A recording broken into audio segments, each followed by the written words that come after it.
This is what you deserve.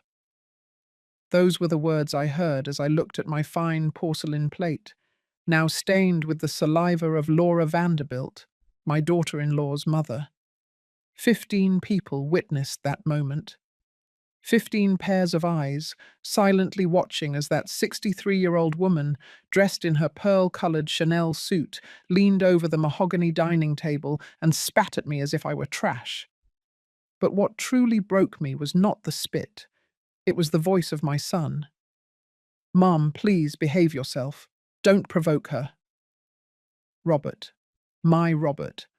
The boy I raised alone, cleaning other people's houses to pay for his college. The man who now looked at me with embarrassment, begging me with his eyes to be quiet, to swallow this humiliation, to not ruin his perfect Thanksgiving dinner. In that moment, something inside me didn't break. It hardened. I took out my phone with hands that didn't tremble, typed 3 words, and pressed send. Execute the plan. Laura let out a laugh. "Who are you texting? Sophie? Your little sewing circle?" I got up from the table, wiped my lips with the linen napkin, and spoke with a calm I didn't recognize in myself. "My lawyers." What happened next? No one saw it coming. My name is Sophie Miller. I am 55 years old. For a long time, I was the invisible woman, the sacrificing mother, the compliant grandmother, the humble seamstress who always bowed her head. But that night, in front of that imported mahogany table and hand-embroidered tablecloths, I discovered something I had forgotten about myself, that humility doesn't mean letting them destroy you, and that a quiet woman can be preparing the most powerful move of her life. Let me tell you how a simple seamstress ended up sitting at that table, and how that same seamstress taught everyone a lesson they will never forget. 3 years ago, my life was simple, but it was mine. I lived in a small house in a neighborhood in Queens, New York, with a small yard full of purple petunias and a sewing workshop that smelled of clean fabric and Singer machine oil. Every morning, I got up at 6 o'clock, made my regular coffee with a dash of vanilla, and sat in front of my window to watch the sun light up the geranium pots. My world was small, yes, but it was honest. I sewed prom dresses, fixed hems, embroidered tablecloths for weddings. My clients were neighborhood ladies, working women like me, who paid me with crumpled bills and always gave me a 6-pack of Diet Coke or a donut. "Ms. Sophie," they would say affectionately, "you have golden hands." I would smile. I didn't have much, but I had dignity. And I had Robert, my son, my pride, the man who achieved everything I couldn't. Robert studied business administration at New York University, graduated with honors, got a job at a real estate firm in Manhattan, and started climbing the ladder until he became a regional director. I watched him grow, and my chest filled with a joy that hurt, because every suit he wore, every important meeting he attended, every achievement he celebrated, I knew how much it had cost. How many early mornings washing other people's clothes, how many knees on the ground mopping offices, how many nights sewing until my fingers bled just to pay for one more semester. But it was worth it. Everything was worth it, or so I believed. The day Robert introduced me to Valerie, I knew something had changed. It was a Sunday in October. They came to my house without warning. I was in the yard, watering the plants, in my old apron, and my hair pulled back in a messy braid. "Mum," Robert said with a nervous smile, "I want to introduce you to someone." Valerie Vanderbilt was beautiful. There was no doubt about that. Tall, thin, with that kind of polished beauty that only comes with money, straight, mahogany-coloured hair, perfect nails, clothes that probably cost more than my rent for 3 months. "Nice to meet you, Mrs. Miller," she said with a correct but cold smile, barely extending the tips of her fingers. "The pleasure is all mine, dear," I replied, wiping my hands on my apron. "Come in. I'll make some coffee." Valerie looked at Robert, A quick, almost imperceptible glance, but I saw it. It was a look that said, "Seriously? Your mother lives here?" We sat in my small living room. I served regular coffee in mismatched mugs. Valerie took hers carefully, as if she feared catching poverty. "Mum," Robert said, taking Valerie's hand, "we have news. We're getting married." My heart skipped a beat. Joy, fear, something in between. "Oh, son, how wonderful," I said, getting up to hug him. "Valerie, welcome to the family." She smiled, but her eyes didn't. "Thank you, Mrs. Miller. Robert has told me a lot about you, about your job." The way she said your job pierced me like a cold needle. "I'm a seamstress," I said with my chin up, "and very proud to be one." "Of course," Valerie replied with that polite smile. "It's a humble profession." Robert didn't say anything. He just squeezed Valerie's hand and changed the subject. That night, after they left, I sat in front of my sewing machine and cried without knowing exactly why. Perhaps because for the first time in my life, I felt small. 2 weeks later, I was invited to meet Valerie's family. The Vanderbilt's house was in Beverly Hills, Los Angeles. It wasn't a house, it was a mansion. Electric gate, gardens that looked like they were from a magazine, a fountain at the entrance with marble cherubs. I rang the doorbell with sweaty hands, holding a carrot cake I had baked since 5 o'clock that morning. A uniformed employee opened the door. "Mrs. Miller," he said, "Hipe, please come in. They are waiting for you on the terrace." I walked through marble hallways, past walls with enormous paintings, and furniture I had only seen in magazines. My old shoes squeaked against the floor, and I wanted to disappear. On the terrace, under a pergola covered with vines, was the entire family. Laura Vanderbilt, the matriarch, sat like a queen in a white wicker armchair. Her husband, Ernest, a corpulent man with a gold watch, 2 more daughters with their husbands, and Valerie, radiant next to Robert. "Mom!" Robert stood up, smiling. "This is my mum, Sophie." "How lovely, Mrs. Miller," Laura said without getting up, examining me from head to toe. "Please, have a seat." I sat on the edge of the sofa with my cake in my lap. "I brought a little dessert," I said shyly. "A carrot cake. It's my specialty." Laura looked at the cake as if I had offered her poison. "What a thoughtful gesture. Daniela," she called to an employee, "take this to the kitchen." The cake disappeared. We never saw it again. For 2 hours, I listened to the Vanderbilt family talk about things I didn't understand. Trips to Europe, investments, property, wine brands I didn't even know how to pronounce. No one asked me anything. No one included me in any conversation. I was furniture, an awkward ornament someone had forgotten to remove. When we finally said goodbye, Laura gave me 2 kisses in the air, without really touching me. "Mrs. Miller," she said with a sharp smile, "how sweet that Robert has such humble roots. It makes him so authentic."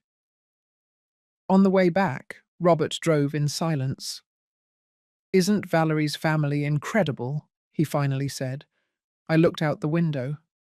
"Yes, son, incredible." But inside, something had broken. Weeks passed. The wedding was planned. And slowly I began to notice something that chilled my blood. Robert was changing. He no longer visited on Sundays. He no longer ate my turkey meatloaf with the same joy. He no longer called me mummy, but mum, with a more formal, more distant tone. One day, while we were having coffee in my kitchen, I asked him, "Son, are you ashamed of me?" Robert almost choked. "What are you talking about, Mum?" "Of course not." "Then why do I feel like you're leaving me behind?" He didn't answer immediately. He just looked at his mug. He stirred the spoon in slow circles. "Mum," he finally said, "Valerie and her family are different. They have certain standards, and I need to fit in there if I want to build a future. And I don't fit into that future. It's not that. It's just that things are complicated sometimes." I got up from the table. I didn't want him to see me cry. "I understand, son. I understand perfectly." But I didn't understand anything.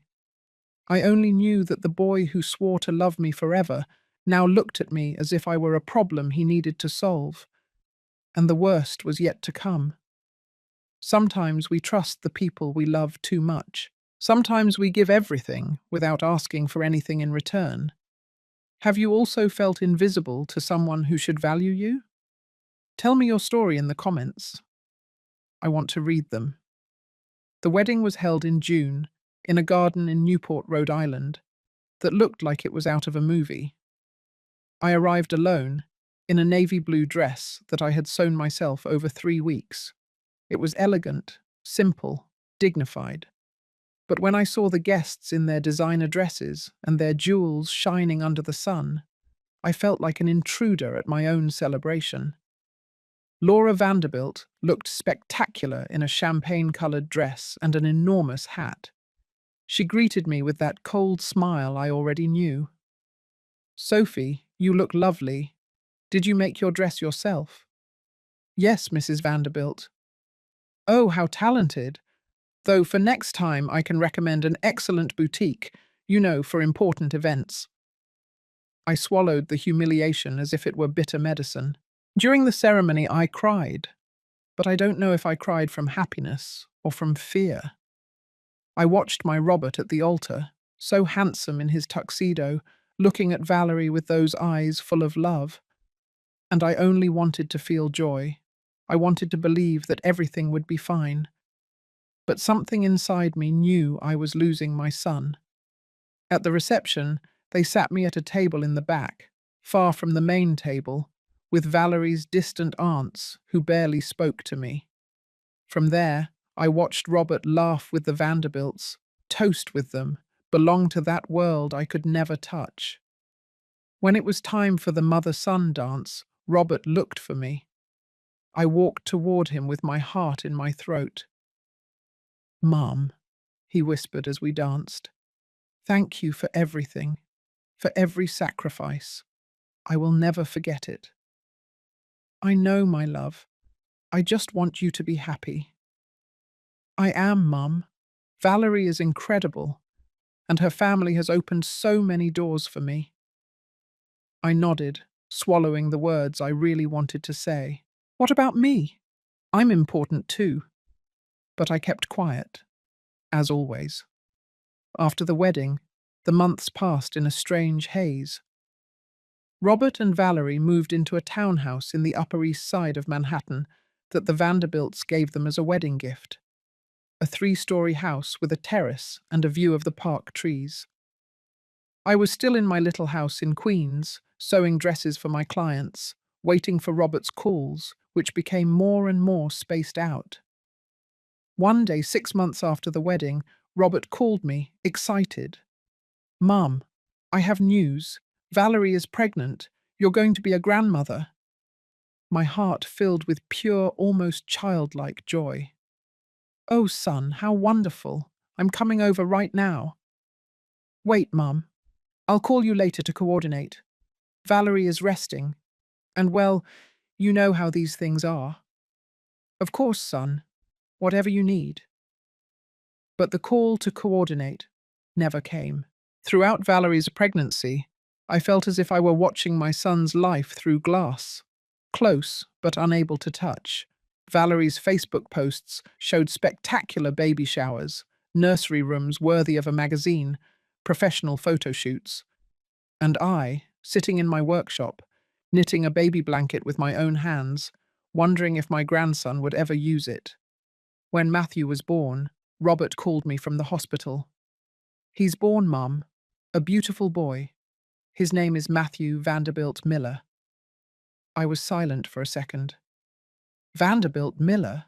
Not Miller Vanderbilt. Well, Valerie's family has a tradition.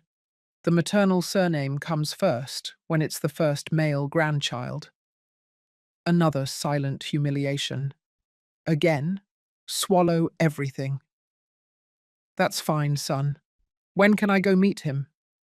Tomorrow afternoon, but only for 1 hour, okay? Valerie needs to rest, and, well, her mum is here helping with everything. The next day, I arrived at the hospital with the blanket I had knitted, a teddy bear, and my heart full of hope.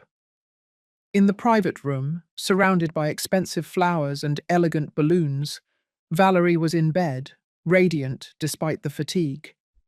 Robert was holding Matthew, and next to him, like a territorial guardian, was Laura Vanderbilt. "Sophie, I'm glad you came," Robert said. "Look, Mum, your grandson." I approached with tears in my eyes. Matthew was perfect, small, pink, with his eyes closed and his tiny fists clenched. "Can I hold him?" Robert looked at Valerie. Valerie looked at Laura. Laura nodded as if granting permission. "Of course, Sophie. But be careful. He is very delicate." As if I hadn't raised a son alone. As if my hands, these hands that worked for years to give Robert a decent life, were now dangerous. I held Matthew with a tenderness that hurt. I looked at him. I touched his soft little face. I breathed in that new baby smell that is like pure magic. "I brought you a little blanket," I whispered. "I made it myself, with all my love." Laura approached. She examined the blanket with a critical eye. "How charmingly rustic.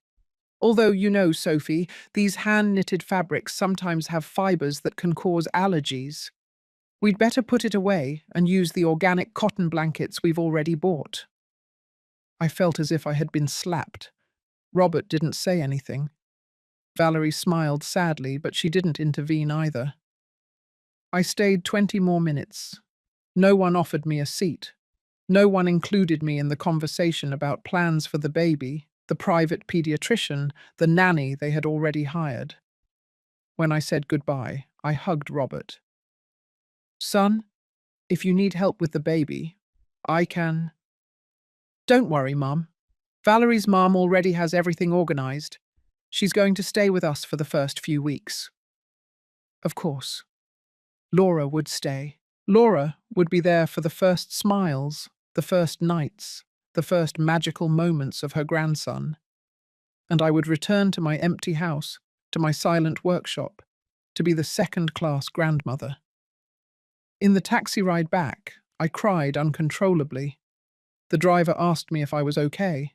I told him yes, that I had just met my grandson, that they were tears of happiness. I lied. The following months were a slow, silent ordeal. I called Robert to ask about Matthew. He answered with short messages. "Everything fine, Mum. I'll call you later." But later almost never came. On Facebook, I saw photos of Matthew all the time, in Laura's arms, in their huge house, at Vanderbilt family parties where I was never invited. One Saturday afternoon, I gathered my courage and went to Robert's house without warning. I rang the doorbell. An employee opened. "I'm looking for my son, Robert Miller. Do you have an appointment, ma'am?" An appointment? Did I need an appointment to see my own son? No, but I am his mother. One moment. I waited at the door like a street vendor. Finally, Valerie appeared with Matthew in her arms. "Sophie, what a surprise. You should have called." "I wanted to see my grandson. Is Robert here?" "He went golfing with my dad. But come in, just for a little while. Matthew has a very strict nap routine." I entered that house that smelled of expensive candles and French perfume. I sat on the edge of the sofa like an unwanted visitor. I held Matthew for 15 minutes. Valerie watched me like a hawk, correcting how I held him, how I talked to him, how everything. Oh, Sophie, not so close to your face. He could catch something. I'm not sick, Valerie. I know, but you never know. My mum says it's better to be cautious. Your mum. Always your mum. When I left that house, I knew that something inside me was dying. It wasn't just sadness, it was resignation, the terrible acceptance that I had lost my place in my son's life. That night, sitting in my workshop, I looked at my sewing machine. That antique Singer that my mother had bequeathed to me. That machine that had fed Robert. That had paid for his school, his university, his dreams. And I wondered if it had all been worth it. If raising a son alone, sacrificing everything, breaking my back working, only for him to treat me like a nuisance now, if that was the destiny I deserved. I cried until I fell asleep on the work table, my hands resting on the cold machine, feeling that my life no longer had meaning. But life, as always, had other plans. While I was silently giving up, while I was accepting my role as the invisible mother, the second-rate grandmother, something was about to happen that would change everything forever. Sometimes, when you hit rock bottom, when you have no strength left to keep swimming, life sends you a signal, a push, a reason to wake up. And my signal was about to arrive. The signal arrived 3 months later, in the form of an unexpected call. It was a Tuesday afternoon. I was sewing the first communion dress for Mrs. Carmen's granddaughter when my phone rang. An unknown number. Mrs. Sophie Miller? Yes, speaking. This is Councillor Henry Thompson from Thompson and Associates law firm. I need to see you urgently. It concerns a very delicate family matter. My heart skipped a beat. I thought of Robert, of Matthew, of some terrible accident. What happened? Is my son okay? Your son is perfectly fine, but I need to speak with you in person. Can you come to my office tomorrow? The next day, I arrived at a corporate building in Midtown Manhattan. Councillor Thompson's offices were on the 22nd floor. Everything was glass, steel, and impressive views of the city. The councillor was a man in his 60s, with glasses and an impeccable suit. He received me with seriousness. Mrs. Miller, thank you for coming. What I am about to tell you is uncomfortable, but you have the right to know. I sat down with my hands tightly clasped over my purse. I was the attorney for your late husband, George Miller. I froze. No one mentioned George. No one talked about the man who had abandoned us when Robert was 2 years old. George passed away 6 months ago in Miami, Florida. I felt nothing, neither sadness nor relief, just a strange emptiness. I'm sorry, I said out of politeness. Ma'am, George changed a lot in his final years. He regretted leaving you. He built a successful import and export business, and in his will, he left everything in the name of his son, Robert, and his grandson, Matthew. The world stopped. As in, Robert inherited property, bank accounts, investments. We're talking about approximately $4 million. $4 million. And Robert knows? Yes, ma'am. He came in 5 months ago to sign all the papers, he and his wife. 5 months. Robert had known for 5 months and never told me. Why are you telling me this? The councillor sighed. Because in the will, George left a letter for you. He asked for forgiveness for all the harm he caused you, and he specifically asked Robert to take care of you, never to abandon you as he did. He handed me a yellowish envelope. I opened it with trembling hands. George's handwriting was almost illegible. Trembling, like an old sick man's.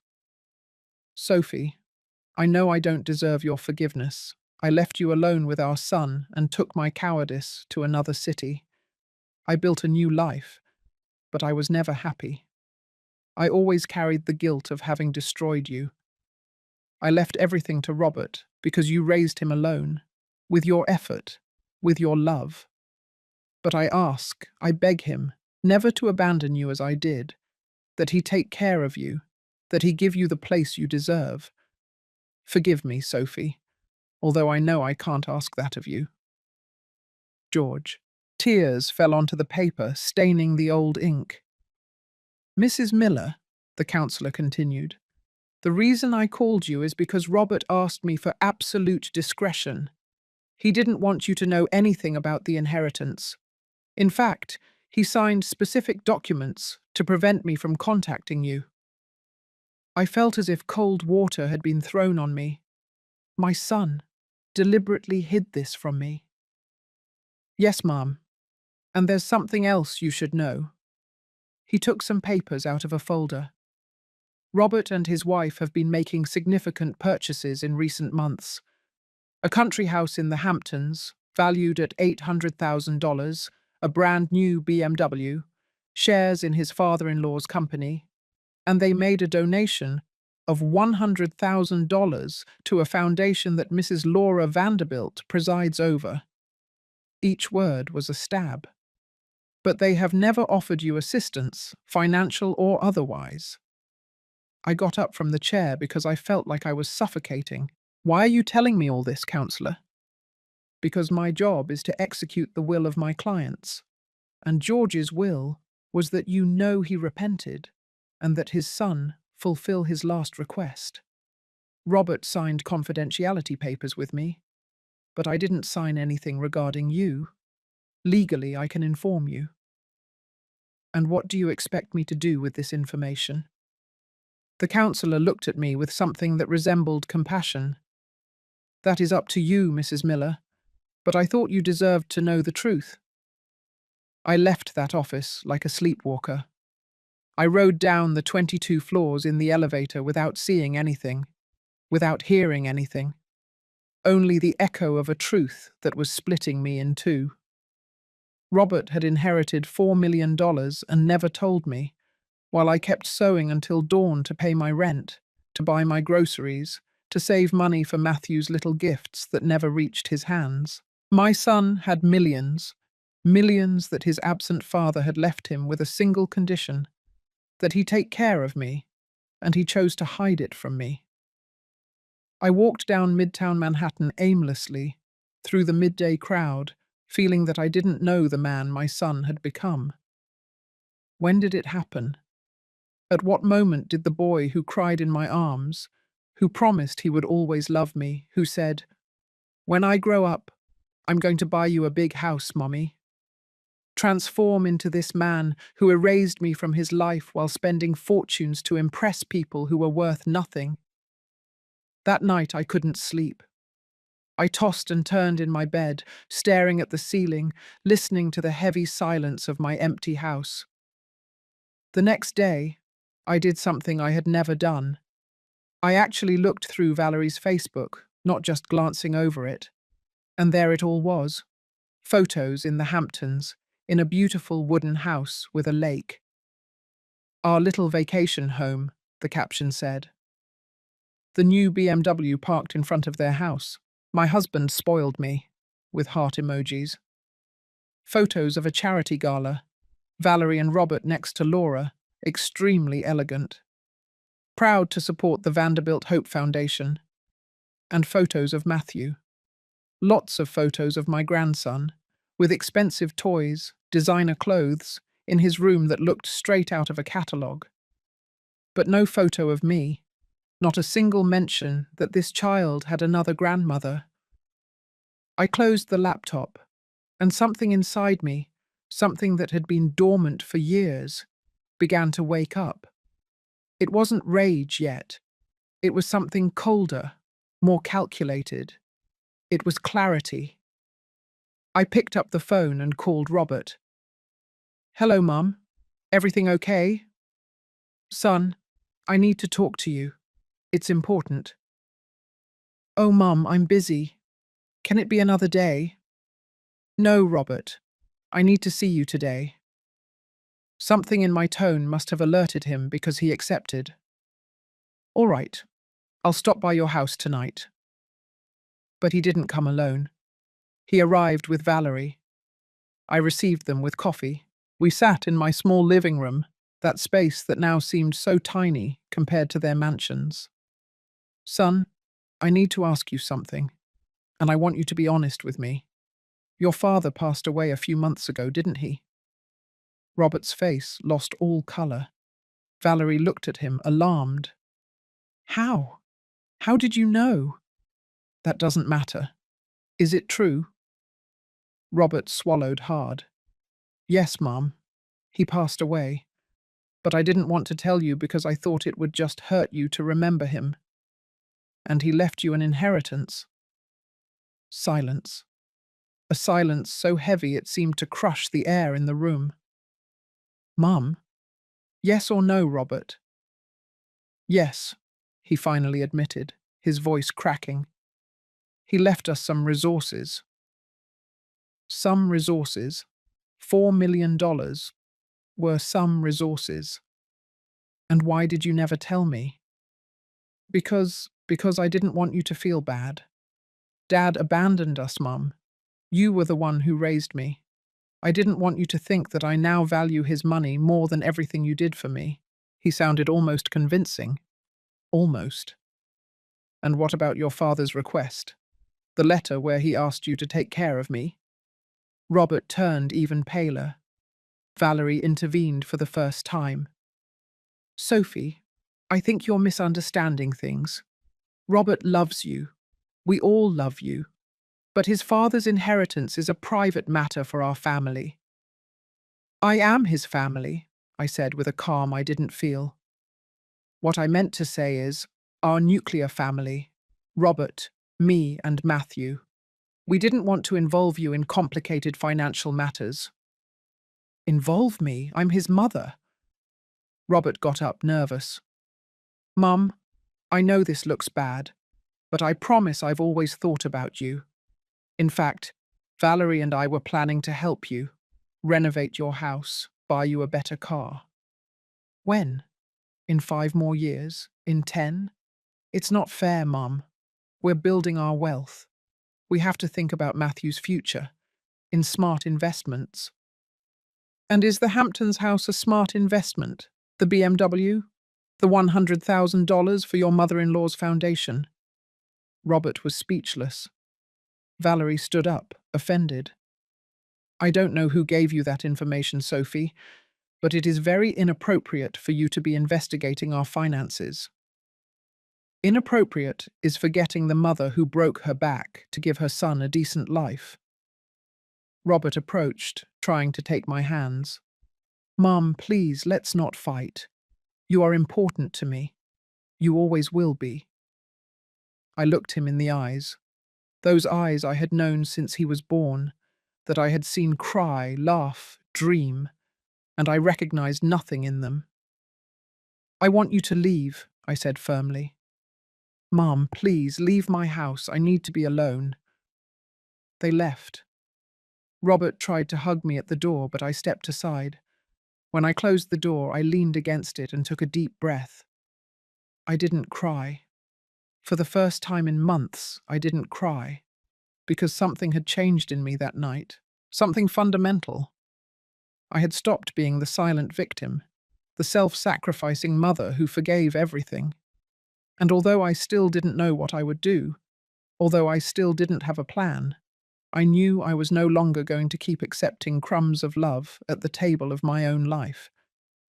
The war hadn't started yet, but I had just put on the uniform. The following weeks were strange. On the outside, everything was the same. I sewed my dresses, attended to my clients, watered my plants every morning. But inside, something had changed forever. It was as if I had been asleep for years and had finally opened my eyes. Robert called me occasionally with that voice laden with guilt, asking me how I was. I responded with monosyllables. Fine, son. Busy. I didn't give him the pleasure of hearing me beg for his attention. One afternoon, While I was drinking coffee in my kitchen, my neighbour, Mrs. Henderson, knocked on the door. "Sophie, I've come to ask you a huge favour. My niece is getting married in 2 months and needs a dress. But not just any dress. Something special, elegant, the kind you know how to make." "What's her budget?" "Well, she works at a bank. She earns well. She can pay what's fair." Something clicked in my head. "How much is earns well, Linda?" Mrs. Henderson lowered her voice, as if it were a secret. "Like $30,000 a year. To her, your work is gold, Sophie. I told her you charge cheap, but that you're the best." $30,000 a year. I charged $200 for a handmade wedding dress, with embroidery that took me weeks. $200 that was barely enough for me to survive. Why did I charge so little? Because I always believed I didn't deserve more. Because I always believed that my work, like my life, should be humble. "Tell your niece to come," I told Linda. "But my prices have changed now. A handmade wedding dress with custom embroidery costs $1,500.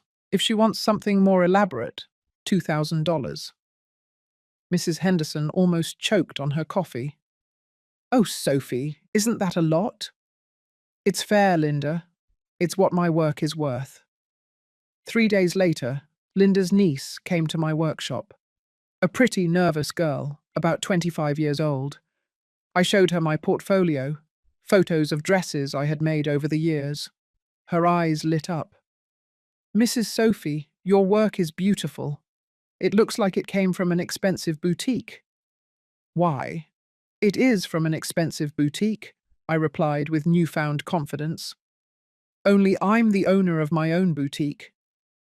She accepted the price without haggling. That night, as I made coffee, I smiled for the first time in weeks. I had discovered something simple yet powerful. I was worth more than they had made me believe. The next day, I called all my old clients. I informed them that my prices had changed. Some were annoyed and didn't return, but others, the ones who truly valued my work, accepted without a problem. In 1 month, I had tripled my income. I wasn't a millionaire like Robert, but I was no longer the woman begging for crumbs. One Saturday morning, Robert showed up at my house without warning. He had Matthew with him. "Mum, I thought you'd like to spend time with your grandson. Valerie went shopping with her mum." Of course. I was the emergency babysitter when Laura wasn't available. But I picked up Matthew, and my heart melted. He was already 1 year and 6 months old. He was walking, stumbling. He was babbling words. He was perfect. "Hello, my love," I said to him. "Do you remember your Grandma Sophie?" Matthew looked at me with curiosity. Robert looked uncomfortable. "Honestly, Mum, he hasn't spent much time with you. Valerie says it's important for him to have stable routines, and Laura's house is more stable than mine." Robert didn't answer. We spent the morning together. I gave Matthew cookies I had baked. We played in the yard. I showed him the petunias. He laughed with that pure laugh of children who don't yet know the cruelty of the world. When Robert came to pick him up, Matthew cried when saying goodbye. That broke me and healed me at the same time. "Come back soon, my darling," I whispered to him. "Your grandma will always love you." Robert looked at me with something that resembled regret. "Mum, I know things have been weird between us, but I want to fix it. Really." "How, Robert? How are you going to fix everything you've broken?" "I don't know, but I'll try. I promise you." Promises, always promises. "Son, I no longer need your promises. I need action, respect, a real place in your life and in my grandson's life." "You'll have it, Mum. I swear." He left with Matthew, and I stayed in my house, more alone than ever, but also stronger. That night I did something I had never done. I searched the internet for inheritance lawyers New York City. I didn't have a plan yet, but I was investigating, learning, preparing. If Robert believed he could erase me from his life, while enjoying the money his father had left specifically on the condition of taking care of me, he was very wrong. 2 weeks later, I received a call from Valerie. "Sophie, good afternoon. I'm calling to invite you to a family dinner this Saturday at my parents' house." My heart quickened. "A family dinner?" "Yes, it's my mum's 64th birthday. It's going to be intimate. Just close family." Close family. After months of ignoring me, now I was close family. "I don't know, Valerie. I've been very busy with my work." "Please, Sophie. Robert insists you come. He says it's important to him.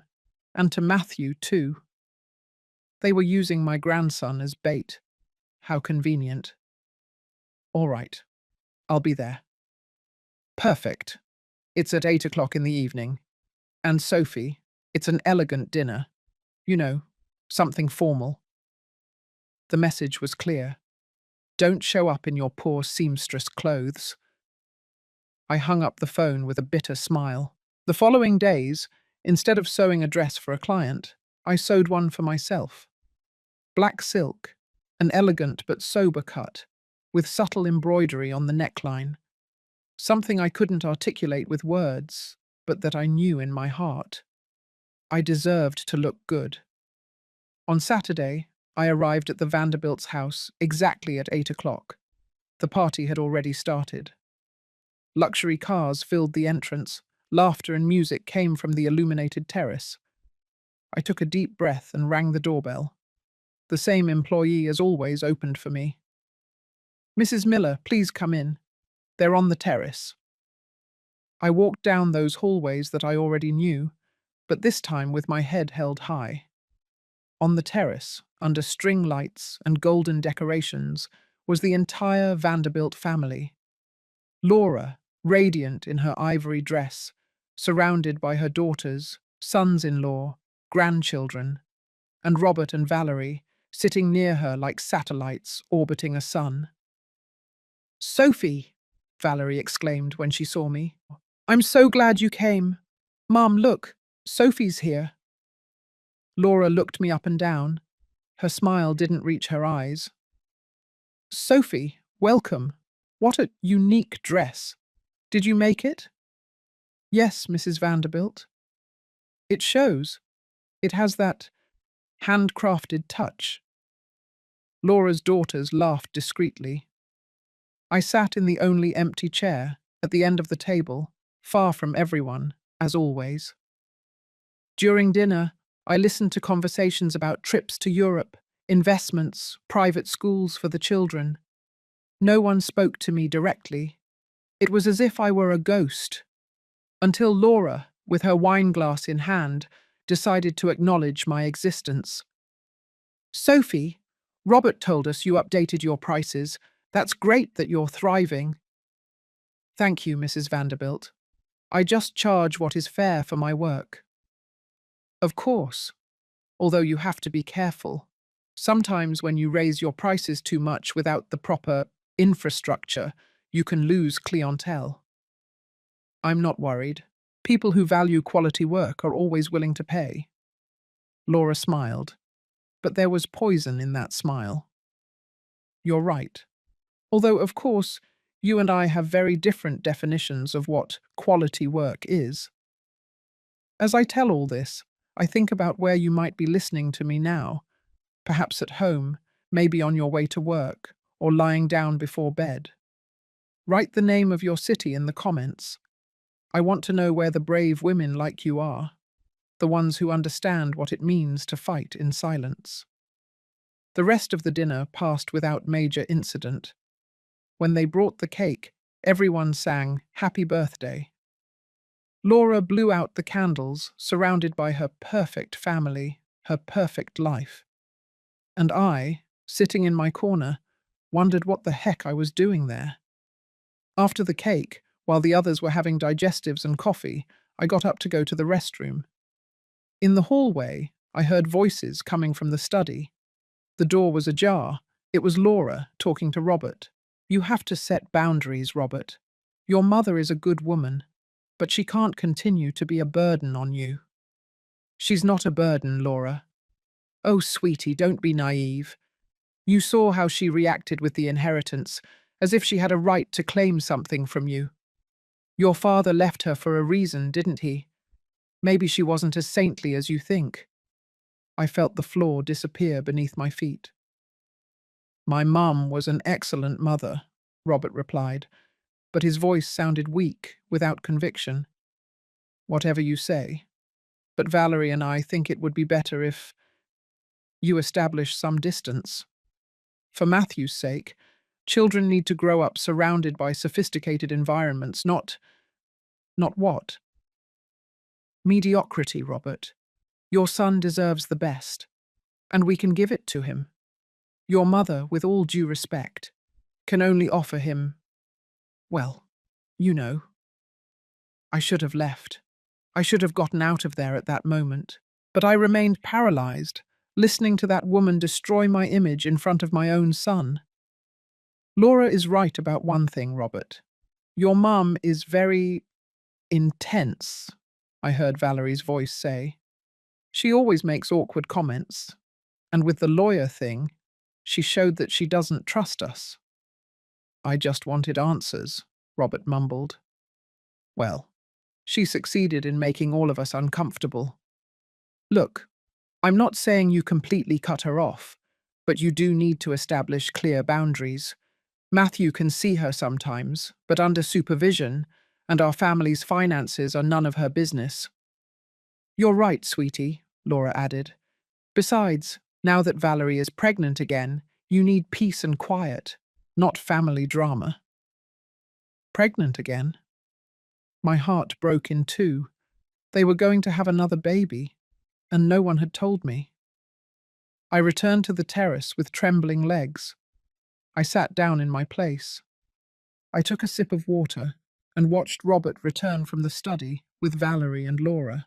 He saw me and quickly looked away. Coward. The rest of the evening was torture. When I finally said goodbye, no one insisted that I stay longer. Thank you for coming, Sophie, Laura said with that icy smile. It was a pleasure having you here. Lies. Everything was lies. Robert walked me to the car. Mum, are you okay? You look pale. I'm perfect, son. Congratulations on the baby. Robert froze. How? Wall's here, Robert. Wall's always here. I got into my car without looking at him. I drove home with my hands clenched on the steering wheel, fighting back the tears that wanted to come out. But I didn't cry. Instead, I got home. I took off the elegant dress, put on my old robe, and sat down in front of my sewing machine. That singer that my mother had bequeathed to me, that machine that had fed my son, that had paid for his dreams, that represented all my effort. I touched it fondly, as one strokes an old friend. You and I have been through a lot together, I whispered to it. Haven't we? And in that moment, as my fingers traced the cold metal of the machine, as I listened to the silence of my empty house, I made a decision. I was no longer going to be the victim. I was no longer going to beg for love. I was no longer going to accept crumbs. I took out my phone and looked for a number I had saved weeks ago. Councillor Henry Thompson. I wrote him a message.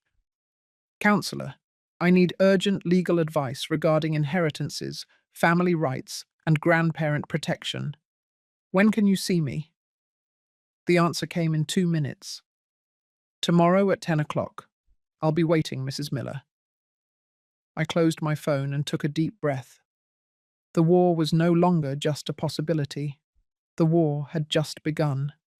And I, Sophie Miller, seamstress of 55 years, invisible woman, forgotten mother, was ready to fight. On Monday at 10 o'clock sharp, I was sitting across from Councillor Thompson's desk. Mrs. Miller, I'm glad to see you, although the circumstances are not the best. Councillor, I need to know what my options are.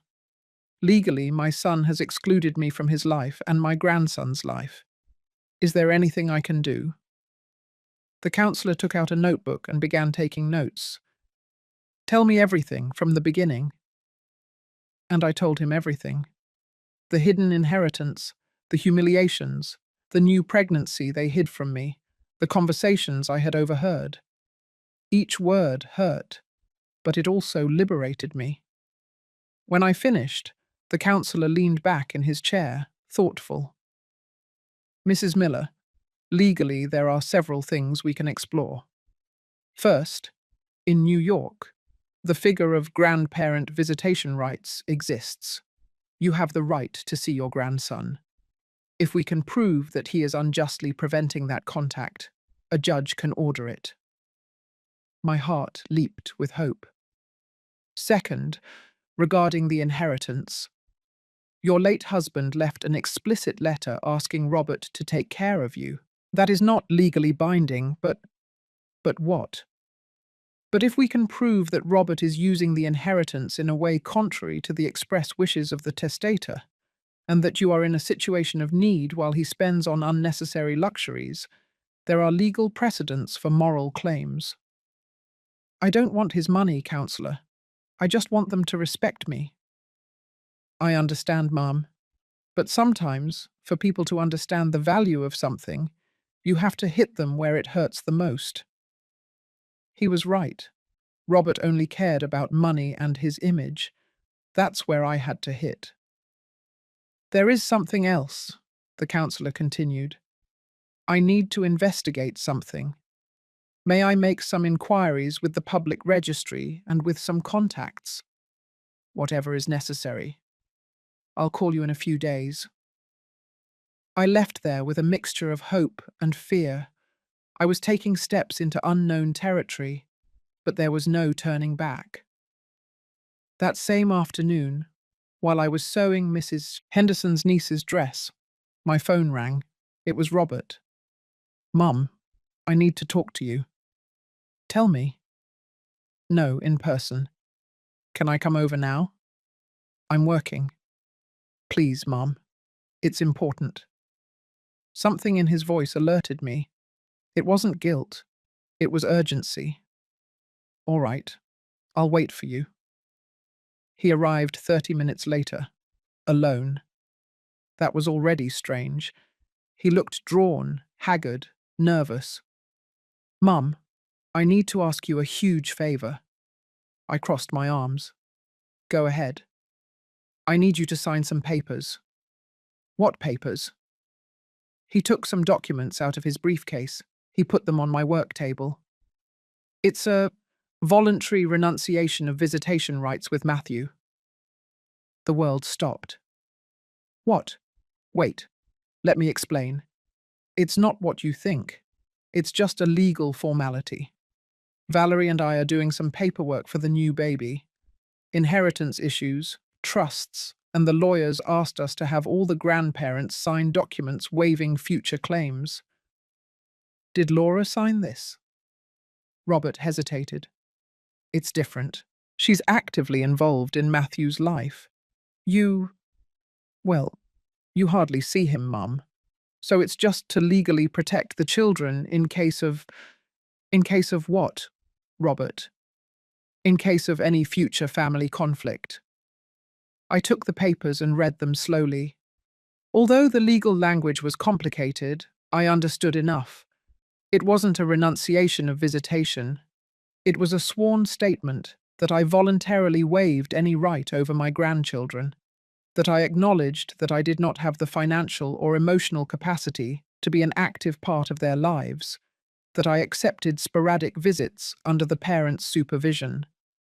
It was my certificate of second-class grandmother, signed and sealed. Robert, I said with a calm that surprised even me. Did you read this? The lawyers explained it to me. Did you read it word for word? He remained silent. Because it says here that I acknowledge not having the emotional capacity to care for my grandchildren. Is that what you think of me? Mom, it's just legal language. It doesn't mean anything. Everything means something, Robert, especially in legal documents. Please, Mom, just sign. For me, for Matthew, for the new baby. I looked at him for a long time. This man of 32 years, with his expensive suit and his Rolex on his wrist. This man who was once my child. No. What? I'm not going to sign this. Robert stood up, agitated.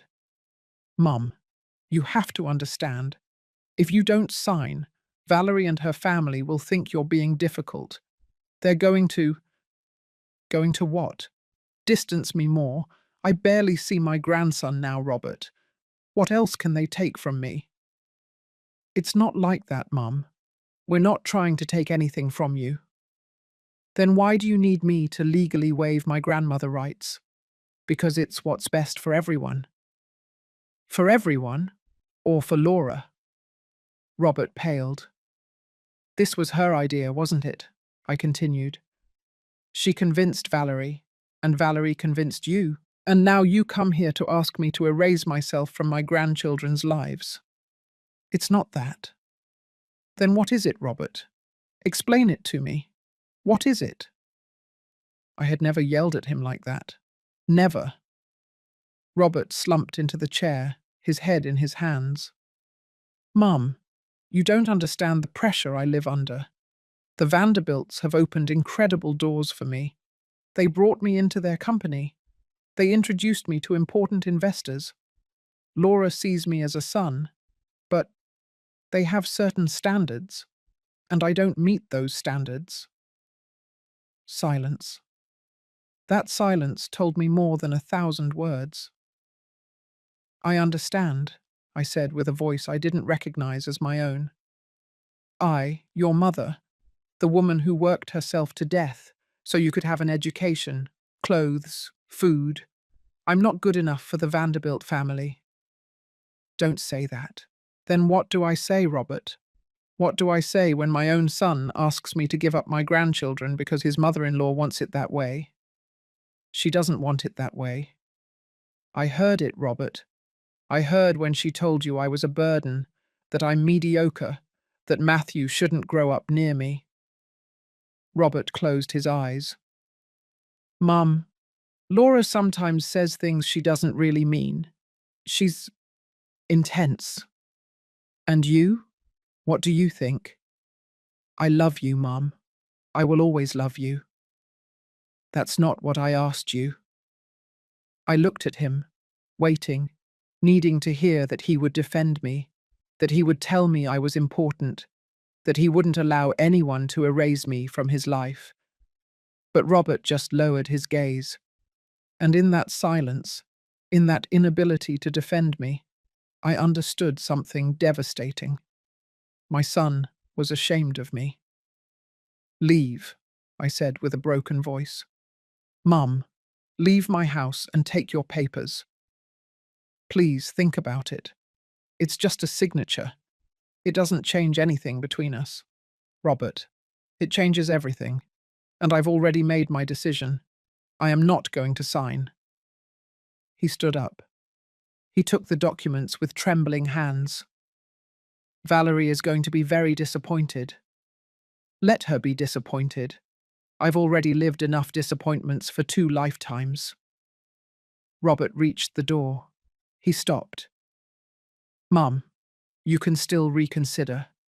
You have until Friday. After that, things are going to get complicated. Are you threatening me? No, Mum. I'm just warning you. Laura can be difficult when she doesn't get what she wants. Let her be difficult. I can be too. He left without saying goodbye.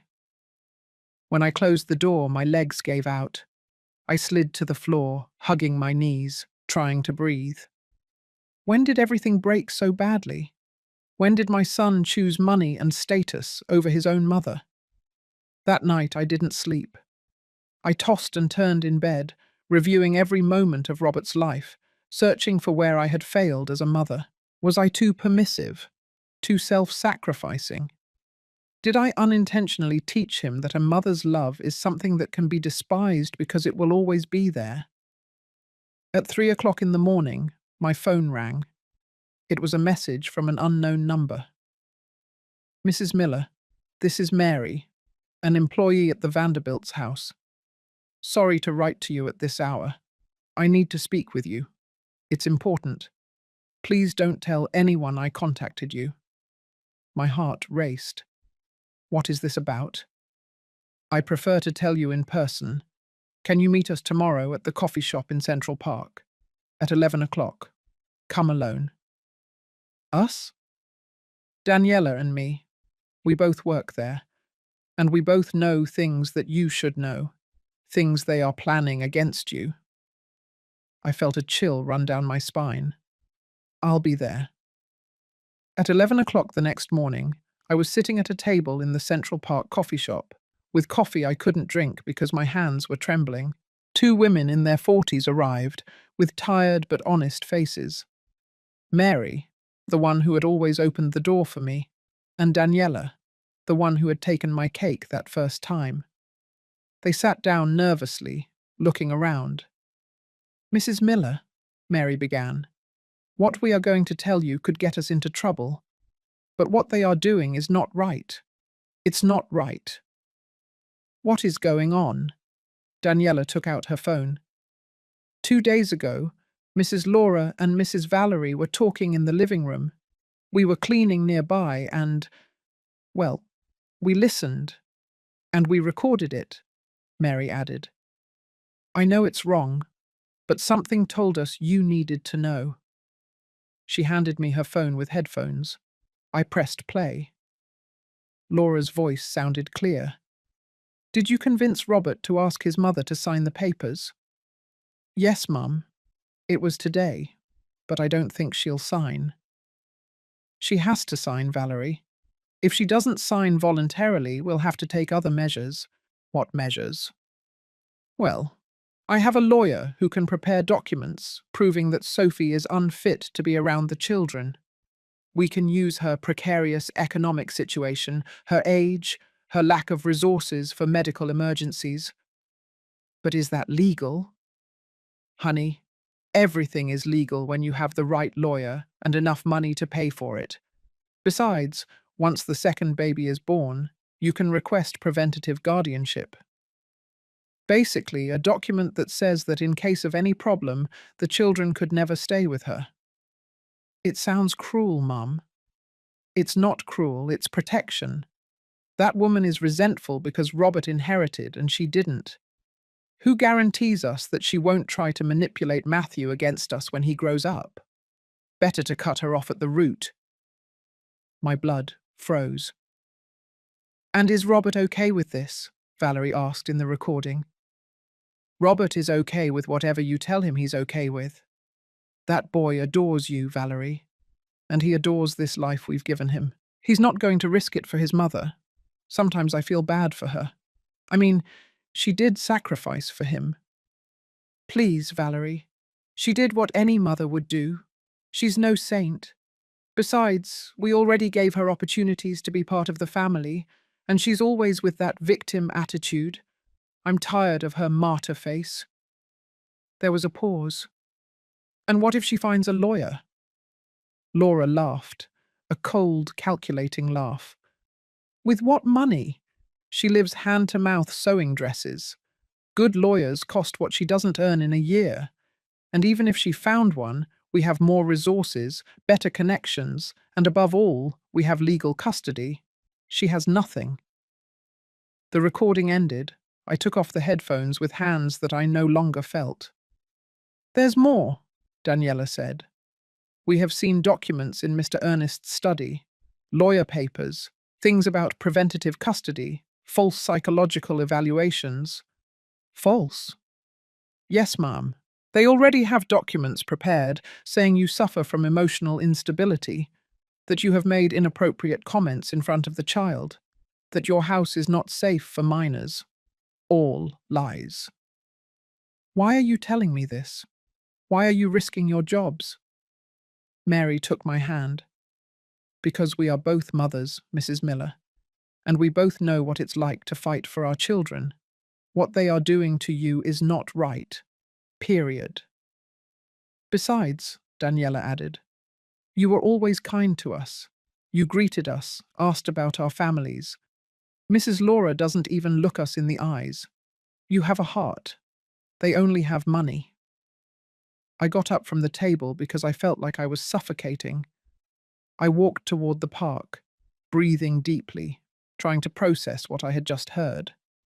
It wasn't just rejection. It wasn't just humiliation. It was a deliberate conspiracy to erase me from my grandchildren's lives. Mary and Daniela followed me. Mum, if you need those recordings for a lawyer, we can give them to you, Mary said. Thank you, I mumbled. Thank you for your courage. One question, Mum, Daniela said. Are you going to fight? I looked at both of them, two honest, hard-working women, risking their livelihoods to do the right thing. And I understood that I couldn't give up. Not for me, but for them. For all the women like us, who work in silence, who love unconditionally, who give everything expecting only crumbs of respect. Yes, I said with a firmness that was born from the deepest part of my being. I'm going to fight. That afternoon I called Councillor Thompson. Councillor, I need to see you urgently. I have evidence, I have proof, and I need you to help me protect my rights. Come tomorrow first thing and bring everything you have. That night, sitting in front of my sewing machine, I made a decision that would change everything. I was no longer going to beg for love. I was no longer going to accept humiliations. I was no longer going to be invisible. Robert, Valerie, and Laura had declared war. And I, Sophie Miller, seamstress of 55 years, forgotten mother, was ready to show them that a mother never gives up, that a grandmother fights until her last breath, and that the worst mistake they could make was to underestimate the humble seamstress. Because women like me, the ones who have survived everything, the ones who have risen from their knees 1,000 times, are much stronger than they will ever imagine. The dinner the following Saturday was going to be memorable, but not for the reasons they thought. Saturday arrived faster than I expected. Throughout the week, Councillor Thompson and I had prepared everything: documents, evidence, recordings. He contacted a known judge, prepared petitions for protection of my grandparent visitation rights, and most importantly, he thoroughly investigated the finances of Robert and the Vanderbilts. What he found was revealing. It turned out that Laura and Ernest Vanderbilt were in serious financial trouble. Bad investments, hidden debts, mortgaged property. The facade of wealth was held together with pins. And Robert, my naive Robert, had invested more than $1 million of his inheritance into his father-in-law's business. Mrs. Miller, the counsellor had told me the day before, this is family financial fraud. Robert is being used, and the worst part is, he probably doesn't even know it. What do we do? Tomorrow at that dinner, you just stay calm. Whatever happens, I have already activated certain legal mechanisms. We just need them to show their true colours in front of witnesses. Witnesses? The counsellor smiled mysteriously. Trust me. So there I was, Saturday at 8 o'clock in the evening, ringing the doorbell of the Vanderbilt mansion in an elegant navy blue dress and my heart beating like a war drum. This time I wasn't carrying a cake. This time I was carrying dignity. Mary opened the door, looked at me knowingly, and whispered so low I could barely hear her. Be strong, ma'am. The dinner was even more elegant than the last one. 15 guests sat at a very long mahogany table, with white tablecloths, fine crystal, and flower arrangements that probably cost more than my monthly rent. I recognized some of them: Laura's daughters with their husbands, a couple of Ernest's business partners, and of course, Robert and Valerie. Valerie was already showing her pregnancy. She looked radiant in a peach-colored dress. "Sophie, you made it," Valerie said with a strained smile. "That's great. Mum wanted you to be here." Of course she wanted me to. They needed to humiliate me one last time before erasing me forever. They sat me, again, at the end of the table, far from Robert, far from everyone, like an unnecessary appendix. The dinner began with oysters and champagne, conversations about politics, business, the new Mercedes that Ernest had just bought. I ate in silence, observing. I noticed how Robert avoided my gaze, how Valerie squeezed his hand every time I spoke, how Laura watched me with those hawk eyes, waiting for the perfect moment to attack. That moment arrived with the main course, a beef fillet in red wine sauce. Mine arrived in front of me, steaming and perfectly prepared. "Sophie," Laura said from her seat at the head of the table, raising her glass. "It's so good you could come tonight. I know you've been busy with your sewing projects." All eyes turned to me. "Thank you for the invitation, Mrs. Vanderbilt. Robert insisted so much that you be here. He says he misses you, right, sweetie?" Robert nodded without looking at me. "Although I understand you've been a little distant lately," Laura continued. "Robert told us he asked you for a favor. Something very simple, just some papers, and you refused." The silence at the table was thick. "I didn't refuse a favor," I replied calmly. "I refused to renounce my rights as a grandmother." "Oh, Sophie, always exaggerating everything." Laura laughed falsely. "No one is taking anything away from you. We just wanted to formalize certain family agreements. Agreements that basically erase me from my grandchildren's lives." Laura put down her glass with a dry thump. "Look, Sophie, I'm going to be direct because I think you deserve it. You and I come from very different worlds. I believe in elegance, in education, in maintaining certain standards. And you, well, you do what you can with what you have." Someone coughed awkwardly. Valerie murmured, "Mom." But Laura ignored her. "It's not your fault for having lived such a limited life. But now Robert is part of our family, and Matthew, and the baby on the way, they are Vanderbilts. They deserve to grow up in an environment of excellence, not mediocrity." My heart was beating so hard, I could hear it in my ears. "With all due respect, Mrs. Vanderbilt," I said, keeping my voice firm, "I raised Robert alone. I fed him, I educated him, I gave him values. And if that is mediocrity to you, then I am proud to be mediocre." "Values?" Laura let out a bitter laugh. "What values did you teach him? To settle for little? To have no ambition? Robert had to unlearn all that when he entered our family." "Mum, that's enough," Valerie intervened, clearly uncomfortable. "No, let me finish. Sophie needs to understand her place. Look, no one is cutting you out completely. You can see your grandchildren once in a while, on holidays, maybe on their birthdays.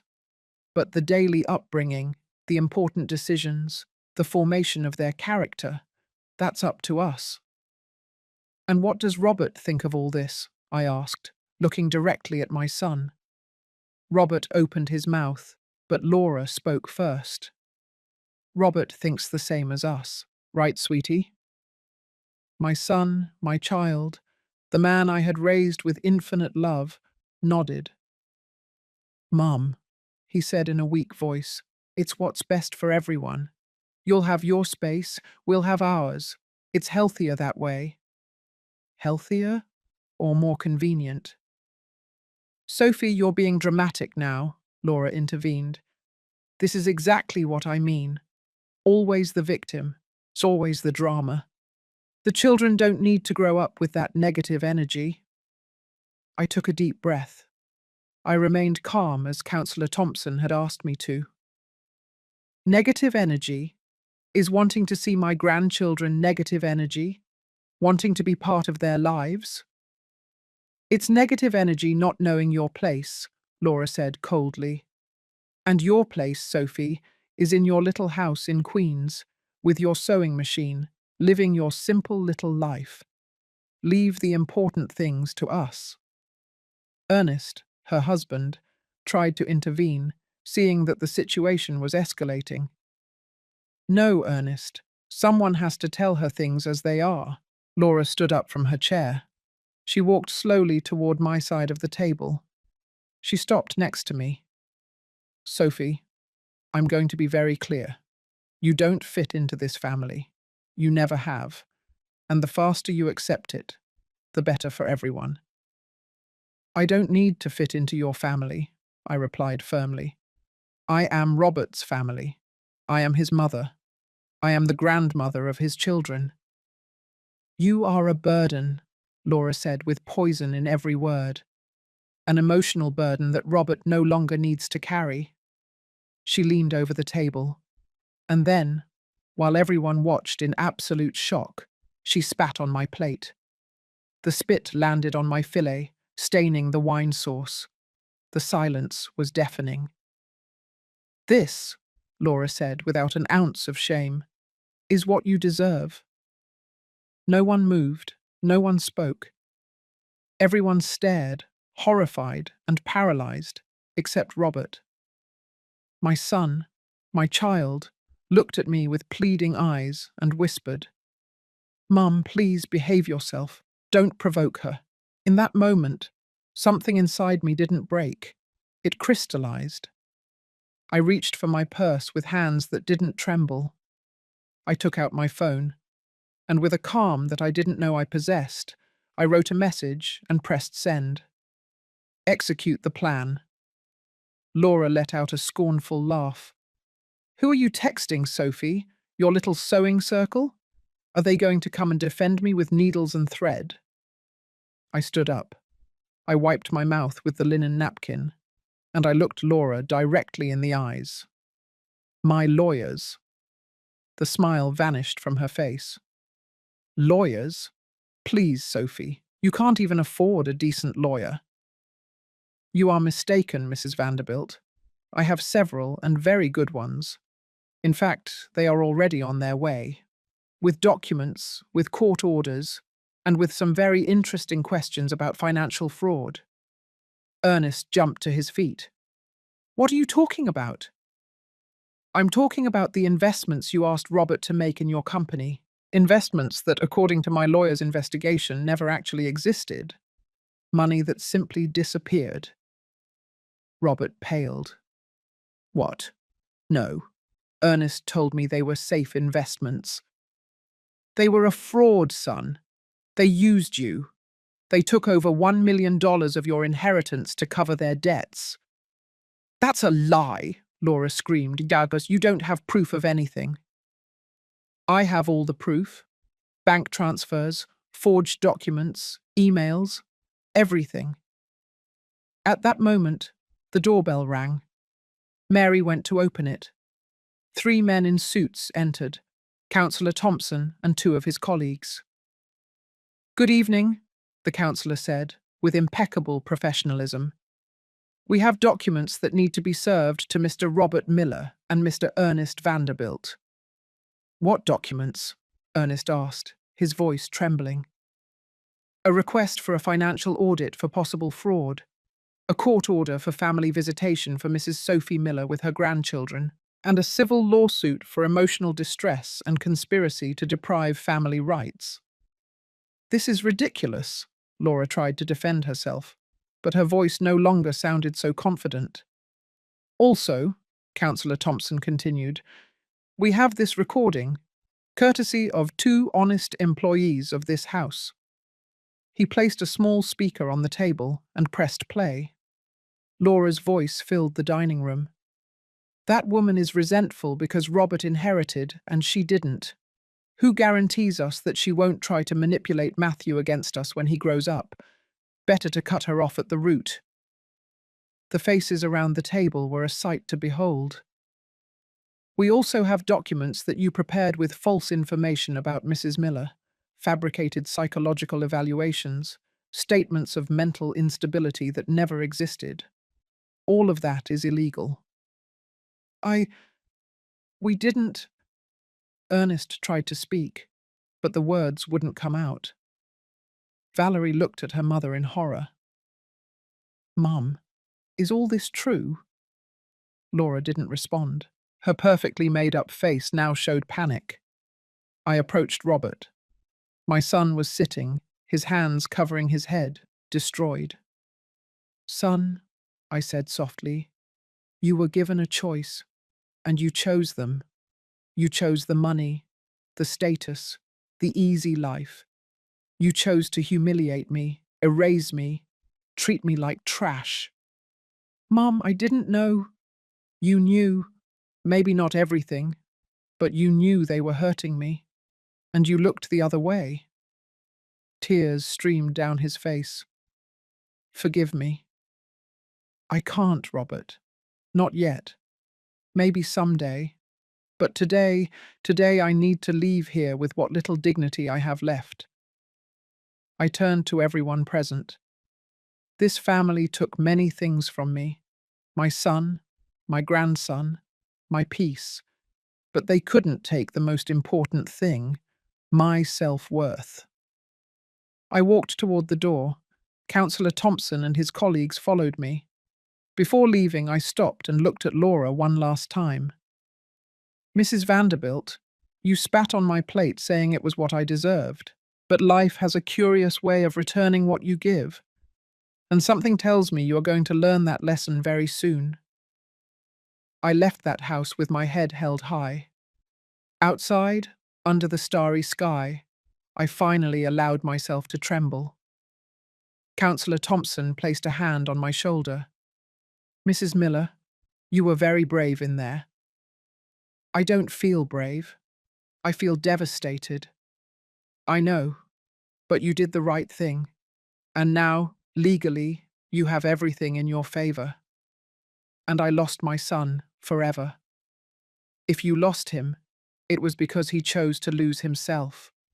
But the grandchildren, we are going to get them back. I promise you. They drove me home. That night I cried as I had never cried before. I cried for Robert, for the lost years, for the family I would never have. But among those tears, there was also something new. There was freedom. For the first time in years, I was no longer living by begging for love. I no longer accepted crumbs. I was no longer invisible. I had stood up to my oppressors and shown them that a humble woman can also fight. And win. The phone rang at 2 o'clock in the morning. It was Robert. Mum, I don't know what to say. Then don't say anything. Valerie is in shock. Her parents are calling lawyers. Everything is chaos. I can imagine. Did I really invest money in a fraud? Yes, son. Your in-laws stole from you. They used you. And you were so blinded by their brilliant world that you didn't see it. Silence. Can we talk? Tomorrow? Just you and me? I still wonder if I did the right thing that night. If it was necessary to expose them like that, in front of everyone, to destroy the facade. And you? What would you have done in my place? Not tomorrow, Robert. I need time. A lot of time. I love you, Mum. Despite everything, I love you. I know, son. And I love you too. But love is not enough when there is no respect. I hung up, and for the first time in months, I slept soundly, because I had won something more valuable than my son's forgiveness. I had won my self-respect. The days after that dinner were strange. There was no immediate explosion. There were no shouts or threats. Just a heavy silence like when the sky darkens before a thunderstorm. Robert called me every day. I didn't answer. I let his voice be recorded in the voicemail. Mum, please. We need to talk. Mum, Valerie wants to apologize to you. Mum, I'm reviewing the documents you mentioned. I think you're right. I deleted all the messages without listening to them completely. Councillor Thompson came to my house every 2 days with updates. Mrs. Miller, the financial audit has already begun. They found serious irregularities in Ernest Vanderbilt's company. Robert lost almost $1,200,000. And he knows? He does now. He's devastated. I felt a pang in my chest. He was my son, after all. But that pang was no longer enough to make me run back to him. And the visitation order with Matthew? The judge approved it. You can see your grandson twice a week, 4 hours each time, supervised initially, but it's a start. I cried when I heard that. Tears of relief, of a small but significant victory. Thank you, counsellor. Don't thank me. You did the hard work. I just moved the papers. That afternoon, while I was sewing a new client's daughter's prom dress, the doorbell rang. It was Valerie, alone, without Robert, without Laura, with red and swollen eyes. Sophie, can we talk? Part of me wanted to close the door in her face, but another part, the part that still believed in redemption, let her in. We sat in my small living room. I served her water because my coffee was no longer for just anyone. I don't know where to begin, she said, her voice cracking. Start at the beginning. When I met Robert, I fell in love with him. He was different from the men in my world.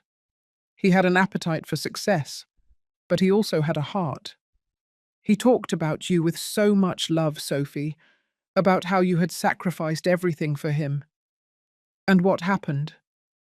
My mum happened. Valerie covered her face with her hands. She has always been controlling, manipulative. My whole life I've tried to please her, to be the perfect daughter, and when I brought Robert home, she saw him as a project, someone moldable, and they molded him. Yes, little by little, subtle comments about your house, your clothes, your way of speaking, constant comparisons with her family, her standards. And I didn't stop it. I was embarrassed to admit that my mum was being cruel. You were an accomplice. I was, she admitted through tears. And I hate myself for it. Because you were always kind to me, Sophie, always. And I repaid you with contempt. And now? Now you come because you discovered your parents are scammers. Valerie looked up, surprised by my harshness. I came because I realized that I lost my soul in the process of trying to please my mother. I came because I don't want my children to grow up in a family where money is worth more than people. I came because I need you to forgive me. I can't, I know, but I needed to tell you. Valerie got up to leave. At the door she stopped. Robert is destroyed. He doesn't eat, he doesn't sleep. He feels guilty about everything. About you, about the lost money, about having been so blind. He should feel guilty, I know, but he is also the father of my children, and your son, and maybe, someday, we can rebuild something. Not what it was before, because that is broken, but something new, something honest. She left. I stayed sitting in my living room, looking at the empty space she had left, wondering if redemption was possible after so much damage. That night, Robert appeared. He didn't ring the doorbell. He just sat on the steps of my porch, waiting. I saw him from the window. He looked haggard, aged. He was no longer the successful man in the impeccable suit. He was a lost child. I opened the door. Son. Mom. He stood up with difficulty, as if his legs didn't want to hold him. Can I come in? I hesitated, but finally nodded. We sat in the kitchen. I made him regular coffee with a dash of vanilla, like when he was a child and we had long conversations after school. I lost everything, he said, his voice cracking. The money, your trust, my dignity, everything. You didn't lose everything. You have Valerie, Matthew, the baby on the way. And me? Did I lose you? I looked at him for a long time. This man who had come out of my body, who had nursed at my breast, who had been my reason for living for 32 years. You didn't lose me, Robert. You abandoned me. There is a difference. I know, and I have no excuse. I was blinded by the money, the easy life, belonging to a world that had always seemed unattainable to me. And in the process, I forgot the most important thing. What did you forget? I forgot that true love doesn't come with mansions or luxury cars. It comes with turkey meatloaf at a humble table. It comes with silent sacrifice. It comes from a mother who broke her back to give me a future. Tears streamed down his face uncontrollably. Mum, I don't expect you to forgive me now. I don't even know if I deserve your forgiveness. But I need you to know something. That man who humiliated you, who ignored you, who let them spit on you, that's not me, or I don't want it to be me. And who are you then? I'm trying to figure that out. I resigned from Ernest's company. I hired my own lawyers to recover what I can of the money. And I told Laura that I will never again allow her to disrespect you. And what did she say? She said I was ungrateful, that I'm destroying her family, that I will regret it. Do you regret having taken so long to defend me? Every second. We drank our coffee in silence, a different silence, no longer hostile but weary. Robert, I need time. A lot of time. You can't break someone for years and expect them to be fixed with an apology and a cup of coffee. I understand. But I'm not going to close the door forever either, because despite everything, you are still my son, and I am still your mother. That doesn't change. Will you come to see Matthew? The judge approved the visitation. Yes, for him, not for you or Valerie, for Matthew. Robert nodded. And the new baby? Will you also want to meet him when he's born? I looked him directly in the eyes. That will depend on what happens in the coming months, on whether you prove with actions, not with words, that you truly changed. I will, Mum. I swear. Oaths no longer convince me, son. Actions do.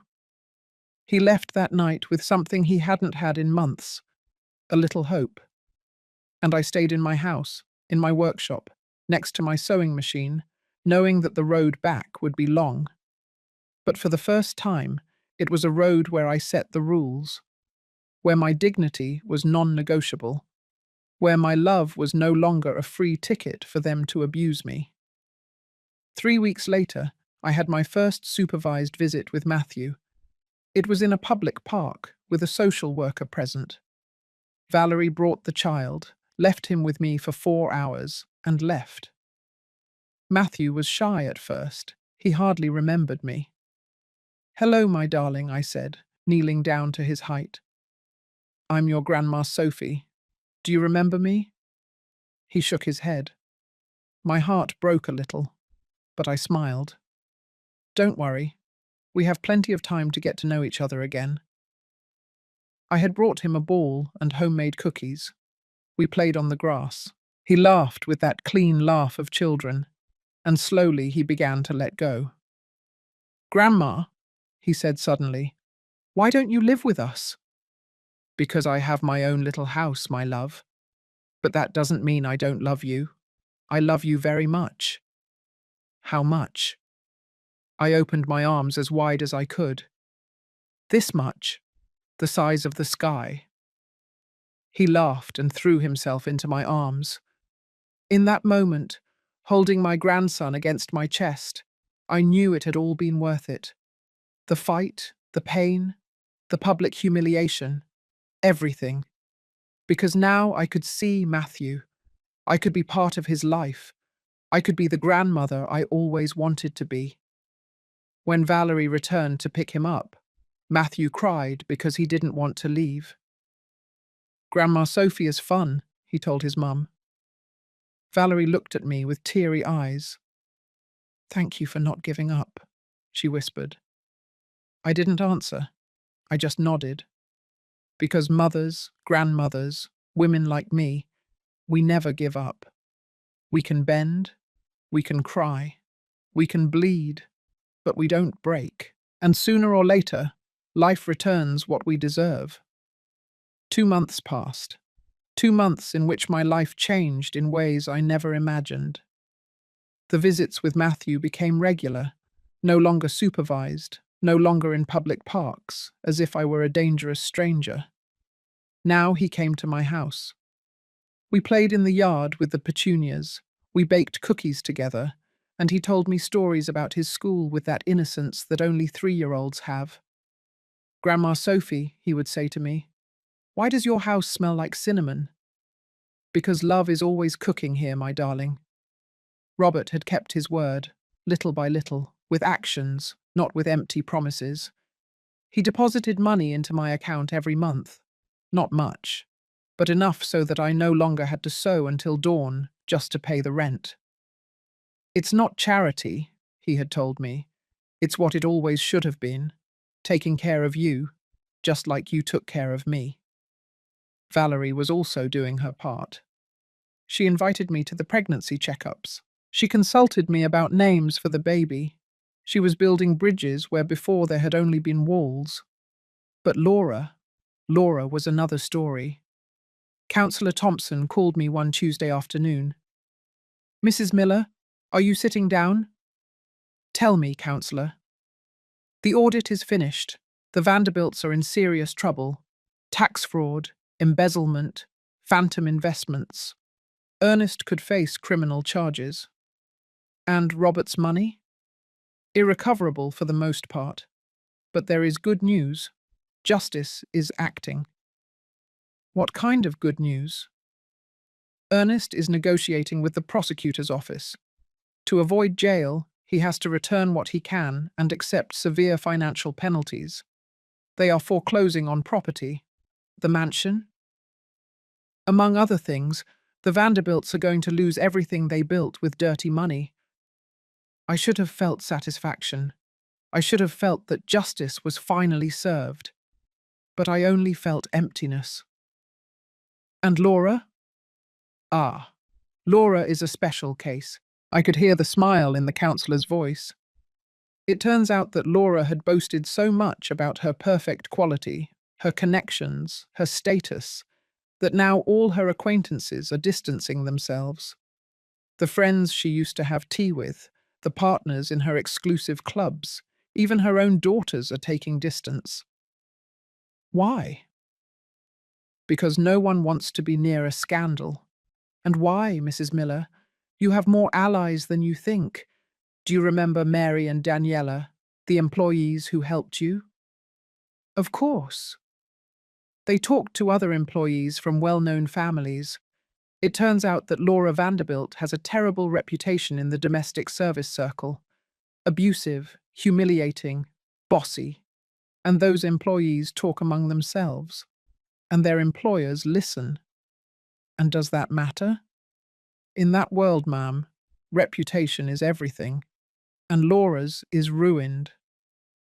2 weeks later, Robert invited me to lunch, just him and me, in a simple restaurant in the Chelsea neighbourhood, not in those pretentious places in the Upper East Side. "Mum, I need to tell you something. Valerie and I are moving." My heart skipped a beat. "Where to?" "Not far.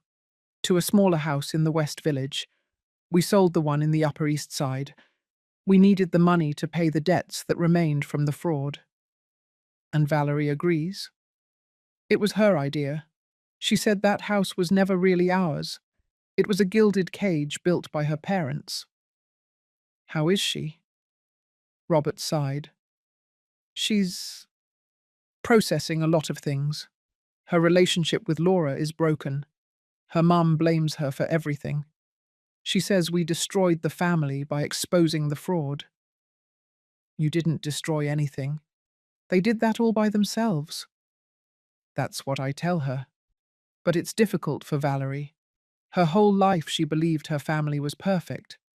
Now she realizes it was a lie. And how are you? Better, more free, even if it sounds strange. I no longer carry that pressure of having to be someone I'm not. I no longer have to impress anyone. I just have to be a good father and a good son. That is much easier. He smiled sadly. He took my hand across the table. Mum, I know you still haven't completely forgiven us, and I understand. But I want you to know that every day I strive to be the man you raised, not the one the Vanderbilts molded. I know, son, and I see it. Will you be there when the baby is born? Will you be there? I thought about it for a moment. Yes, I'll be there. His eyes welled up with tears. Thank you, Mum.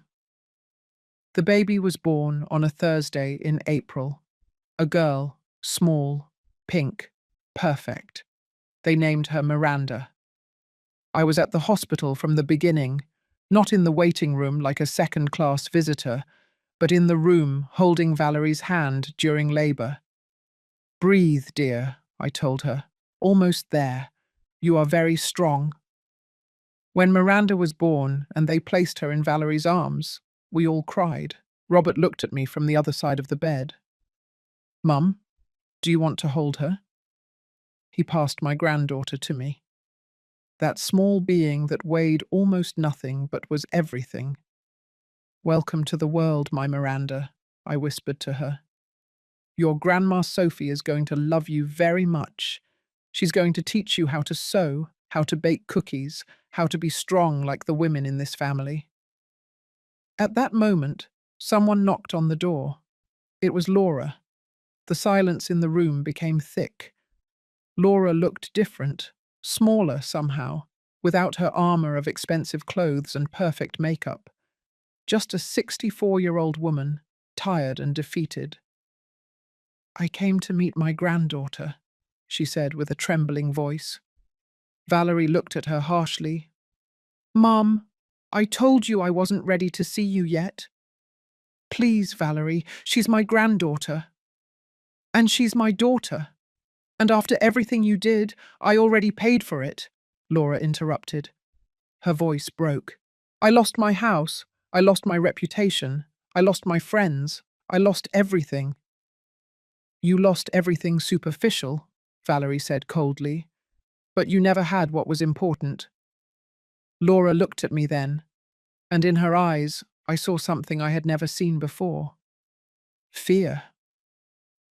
Sophie, she said, I know I have no right to ask you for anything, but please, I just want to see my granddaughter for 5 minutes. All eyes turned to me. It was my decision.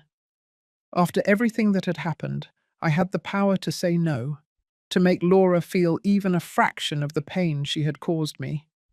It would have been easy. It would have been fair, even. But I looked at Miranda in my arms, and I thought about the kind of world I wanted her to grow up in. A world where resentment didn't win, where mercy existed, where people could be better than they had been. Valerie, I said softly, she is your mother, and however broken your relationship is, Miranda deserves to know her grandparents, all of them. Valerie hesitated. But only if you agree, I continued. This is your decision, not mine. Valerie looked at her mother for a long time. 5 minutes, she finally said. And if you ever disrespect Sophie again, you don't see my children again. Understood? Laura nodded, swallowing her pride. She approached the bassinet where I had placed Miranda. She looked at her with eyes full of tears. She's beautiful, she whispered. She looks like her dad, Valerie said. And she has her Grandma Sophie's eyes, Robert added. Laura turned to me, and for the first time since I had known her, she spoke without venom, without superiority, without masks. Sophie, I don't know how to apologize for everything I did to you, for how I treated you, for the dinner, the spitting, the most humiliating moment of my life. I don't know if you can ever forgive me, Laura continued, but I need you to know that I was wrong about you, about what it means to be a good mother, about what really matters. And what made you change your mind? Losing everything, being alone in that huge house without my friends, without my status, without anything to define me, and realizing that the only people who stayed were my husband and my daughters, and that I almost lost them too because of my pride. And did you learn something? Laura breathed deeply. I learned that money doesn't buy respect, that status doesn't replace love, and that a mother who raises her son alone with dignity and sacrifice is worth more than 1,000 mansions in Beverly Hills. The words hung in the air. They were not enough to erase the past, but they were a beginning. Laura, I said firmly, I'm not going to tell you I forgive you. That will take time, a lot of time. But I'm not going to feed the hatred either, because if I learned anything from all this, it's that the poison we give to others also poisons us. Thank you, she whispered. But, I continued, if you ever disrespect me again, or try to keep me away from my grandchildren, or manipulate my son, I promise you that this time there will be no mercy. Understood? Laura nodded. Understood. She said goodbye to Miranda, to Valerie, to Robert, and she left that room smaller than she had entered. Robert hugged me. Mum, you are incredible. I don't know how you could do that. Because I chose to be better than she was to me. Not for her, for me. That night, back at my house, I sat in front of my sewing machine, my old Singer, which had witnessed everything. We did it, I said, stroking the metal. Not with revenge, with dignity. And in that moment, I understood something profound. The most poetic justice is not destroying the person who hurt you. It is living so well, with so much dignity, with so much self-love, that they destroy themselves with their own decisions. Laura didn't fall because I pushed her. She fell because she built her life on lies, and lies always collapse. Robert didn't lose his money because I cursed him. He lost it because he chose the easy path, and easy paths always have hidden costs. And I didn't win because I fought harder. I won because I never stopped being who I was. A mother, a woman, a person with self-worth. She once called me crazy when I demanded respect. Years later, I saw her in that hospital, stripped of all her power, begging for 5 minutes with her granddaughter. Life always collects its debts. Always. 6 months passed after Miranda's birth. 6 months in which life settled into a new normal. A normal I never imagined possible, but that was infinitely better than the previous one. My Thursdays and Sundays were sacred. Those days, Matthew and Miranda came to my house. Well, Miranda was still very small, but Matthew was already my official adventure partner. Grandma Sophie, he would say to me as we kneaded dough together, when I grow up, I want to have a machine like yours. A sewing machine? Yes, to make pretty thing like you do. My heart melted every time. Robert and Valerie had found their way. They lived in their house in the West Village, smaller, but more honest. Robert now worked as a manager at a different technology company, without family connections, earning his place through merit. It's harder, he had told me, but I sleep better at night. Valerie had resumed a career she had abandoned to please her family, interior design. She worked from home, with Miranda in a nearby bassinet, creating beautiful spaces for clients who valued her for her talent, not her surname. Sophie, she told me one afternoon while we were having coffee, do you know what the most ironic thing of all is? What? That when I had all the money in the world, I was the poorest person, and now that I live on a tight budget, I'm the richest. It's not ironic. It's logical. The wealth is not in the bank account. It's in the peace you sleep with at night. She hugged me tightly. Thank you for not giving up on us. Thank you for showing us there was another way to live. Don't thank me. You did the hard work of changing. Laura. Ah, Laura. Her story took a turn no one expected. After losing everything, after hitting rock bottom, something in her broke in a different way. She didn't break more.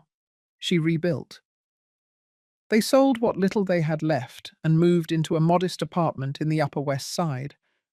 Ernest, who had fallen into severe depression after the scandal, finally agreed to therapy. He's better now. He's not the arrogant man he was before, but he's not the empty shell he was for months either. He's human, fallible, real. Laura got a job. At 67 years old, after never having worked in her life, she started as an assistant at a designer clothing boutique, the same type of boutique where she used to be a client. The first time I saw her there was by accident. I was passing through that area and decided to go in to look at a dress for a client of mine who wanted some inspiration. And there was Laura, in a store uniform, tidying hangers, attending to clients with a smile that was no longer of superiority, but of necessity. Our eyes met. She paled. I could see in her face the fear that I would humiliate her, that I would say something cruel to her, that I would remind her who she used to be. But I didn't. Good afternoon, I said politely. Good afternoon, ma'am. How can I help you? I'm looking for something elegant, but not ostentatious for a lady in her 50s. She took a deep breath and transformed into a professional salesperson. I have exactly what you are looking for. She showed me 3 beautiful dresses. We talked about fabrics, cuts, special occasions, and in that 10-minute conversation, there was no past. There was no resentment. Just 2 women who knew about clothes and style. When I said goodbye, I gave her a generous tip. It's not necessary, ma'am, she said, almost crying. I know, but good service should be recognized. She understood the message. It wasn't pity. It was respect for someone who is rebuilding her life with honest work. Now, 2 years later, Laura and I have a strange but functional relationship. We are not friends, we never will be. But when there are family gatherings, when it's Matthew's or Miranda's birthday, we are both there. She no longer sees me as trash, and I no longer see her as an enemy. We simply coexist, and that is enough. A month ago, for Miranda's birthday, Laura arrived with a gift wrapped in simple paper. It's for you, she told me. For me? Open it. It was a framed photograph. The photo of that first time I went to her house, when I brought my carrot cake that we never ate. Someone had taken a picture of me in the garden without me realizing it. I looked small, awkward, out of place. And below the photo, in Laura's handwriting, it said, "The most dignified woman I know. Sorry I didn't see it sooner. LV." I was speechless. I don't know if you want to keep it, Laura said with a trembling voice. But I needed you to know that I see now what I didn't want to see then. Thank you, Laura. No, thank you. For teaching me that greatness doesn't come from the surname or the zip code. It comes from here. She touched her chest, and in that moment I saw something I never thought I would see. Genuine redemption. My clientele grew, I no longer sew only for neighborhood ladies. Now professional women, business owners, even some artists come looking for unique, handmade designs. Ms. Sophie, they tell me, your dresses have soul. And it's true, because I sew every stitch with the story of my life, with the pain I overcame, with the love I never lacked, with the dignity I recovered. My prices tripled over these years. Not because I'm greedy, but because I finally understood my value. A new client came 2 weeks ago, a woman in her 40s, elegant, self-assured. I was recommended to you. They say you make dresses that transform women. I don't know about all that, I replied with humility. Don't be modest. Laura Vanderbilt personally recommended you to me. She says you are the best seamstress in New York City. I was silent for a moment.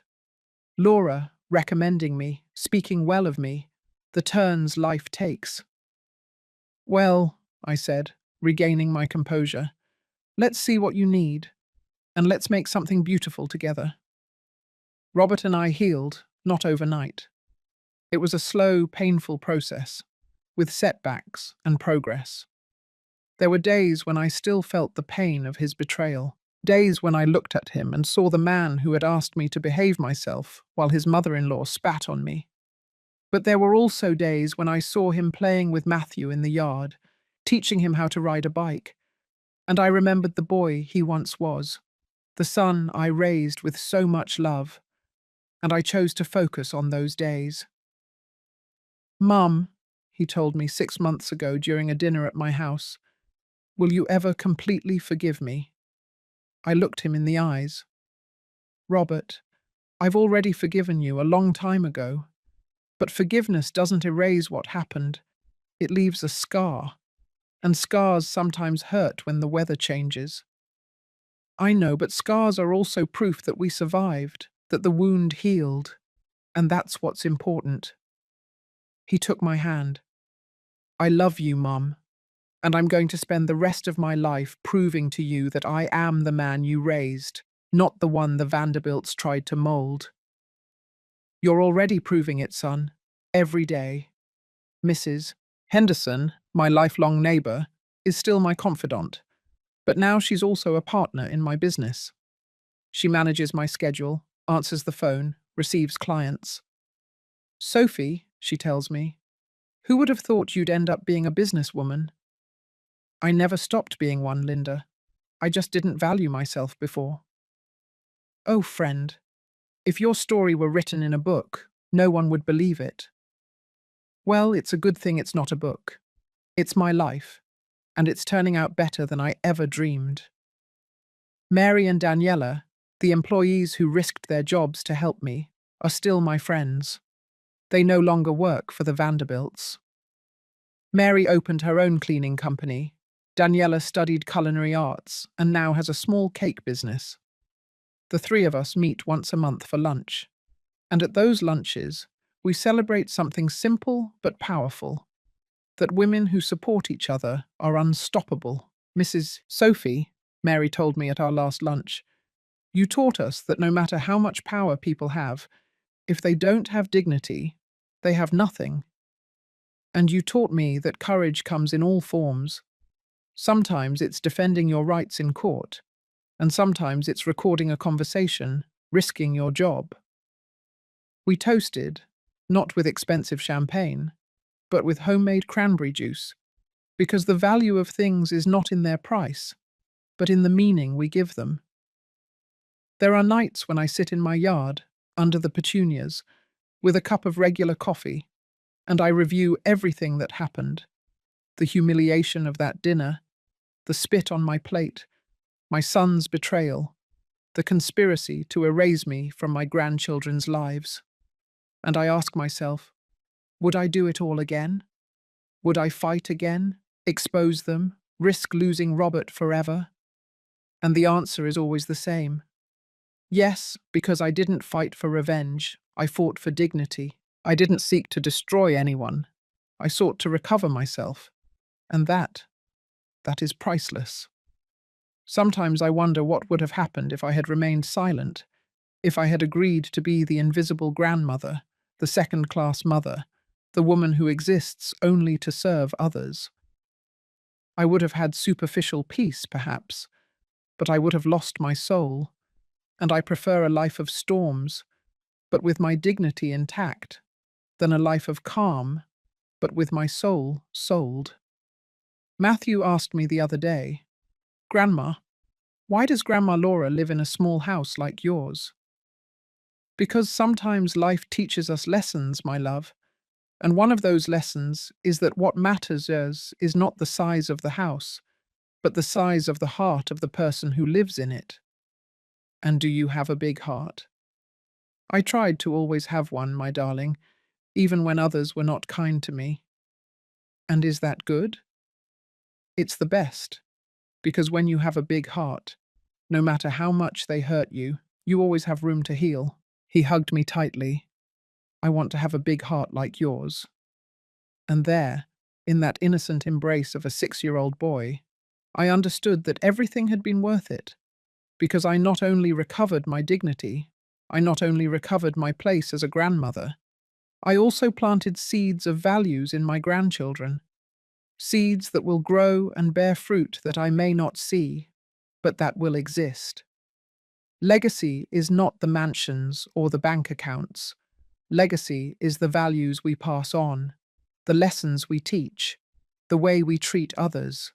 And my legacy will be this: that Matthew and Miranda grow up knowing that dignity is not negotiable, that true love is not the kind that accepts you only when you are convenient, but the kind that values you even when it is difficult, that money comes and goes, but character remains, that a woman alone can be stronger than a whole powerful family if she has something they don't have: integrity. A journalist called me yesterday. She wanted to interview me for an article about entrepreneurial women in their later years. "Mrs. Miller," she told me, "your story is inspiring, from a humble seamstress to a successful businesswoman." "I am not a successful businesswoman," I corrected her. "I am a woman who learned to value herself. Success is a consequence, not an objective." And what would you say to the women who are going through difficult situations, who are humiliated by their families, who feel invisible? I took a deep breath. I would tell them that the pain is real, that the sadness is valid, that they don't have to fake strength when they are breaking. And then? And then I would tell them that inside each of us there is a warrior, a woman who can get up 1,000 times, who can rebuild herself from the ashes, who can transform pain into power. And how do you find that warrior? You don't find her, you wake her up. And she wakes up when you decide that you are no longer going to accept crumbs of love at the table of your own life. The journalist wrote down every word. "One last question, Mrs. Miller. If you could talk to the Sophie of 3 years ago, the one who was sitting at that dinner, being humiliated, what would you tell her?" I closed my eyes, and I saw myself, small, scared, broken. I would tell her, "Hang on a little longer. I know it hurts. I know you feel like you can't take any more. But the storm is about to end, and when you come out of it, you won't be the same woman. You will be stronger, wiser, freer." And what else? I would tell her that the message she is about to send, that execute the plan, is going to change her life, and that she should never, ever regret having chosen her dignity over comfort. And the interview was published last month, and since then I have received dozens of messages from women who are in similar situations, who are humiliated by their families, who feel invisible, who are on the verge of giving up. And I answer them all the same way.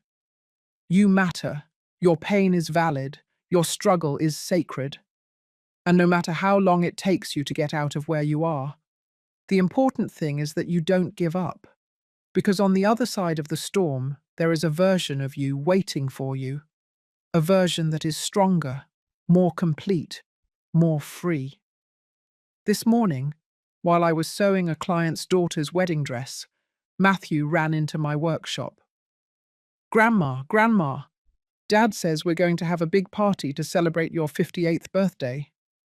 A big party? Oh, son, you know I don't like those things. But it's important. Dad says he wants to celebrate the bravest woman in the world. I laughed. Your dad exaggerates. He doesn't exaggerate, Robert said, entering behind Matthew. It's true, son. I don't need a party. I know, but we need to celebrate you. We need to tell the world that we have the privilege of being your family. You didn't think that before. Robert knelt in front of me, taking my hands in his. Before, I was an idiot, but you gave me a second chance. And every day I'm grateful that you didn't give up on me. I could never give up on you. You're my son. And you are my hero. My 58th birthday party was a week ago. It wasn't in a mansion in Beverly Hills. It was in my yard, under the petunias, with string lights that Robert installed, with catered tacos that Mrs. Henderson brought, with a homemade cake that Valerie made. Everyone was there. Robert, Valerie, Matthew, Miranda, my clients, Mary and Daniela, the neighborhood neighbors, people who have seen me grow, cry, fight, and win. And yes, Laura and Ernest were there too. Laura arrived with a bouquet of petunias. I know your yard is full, she said, but these are special.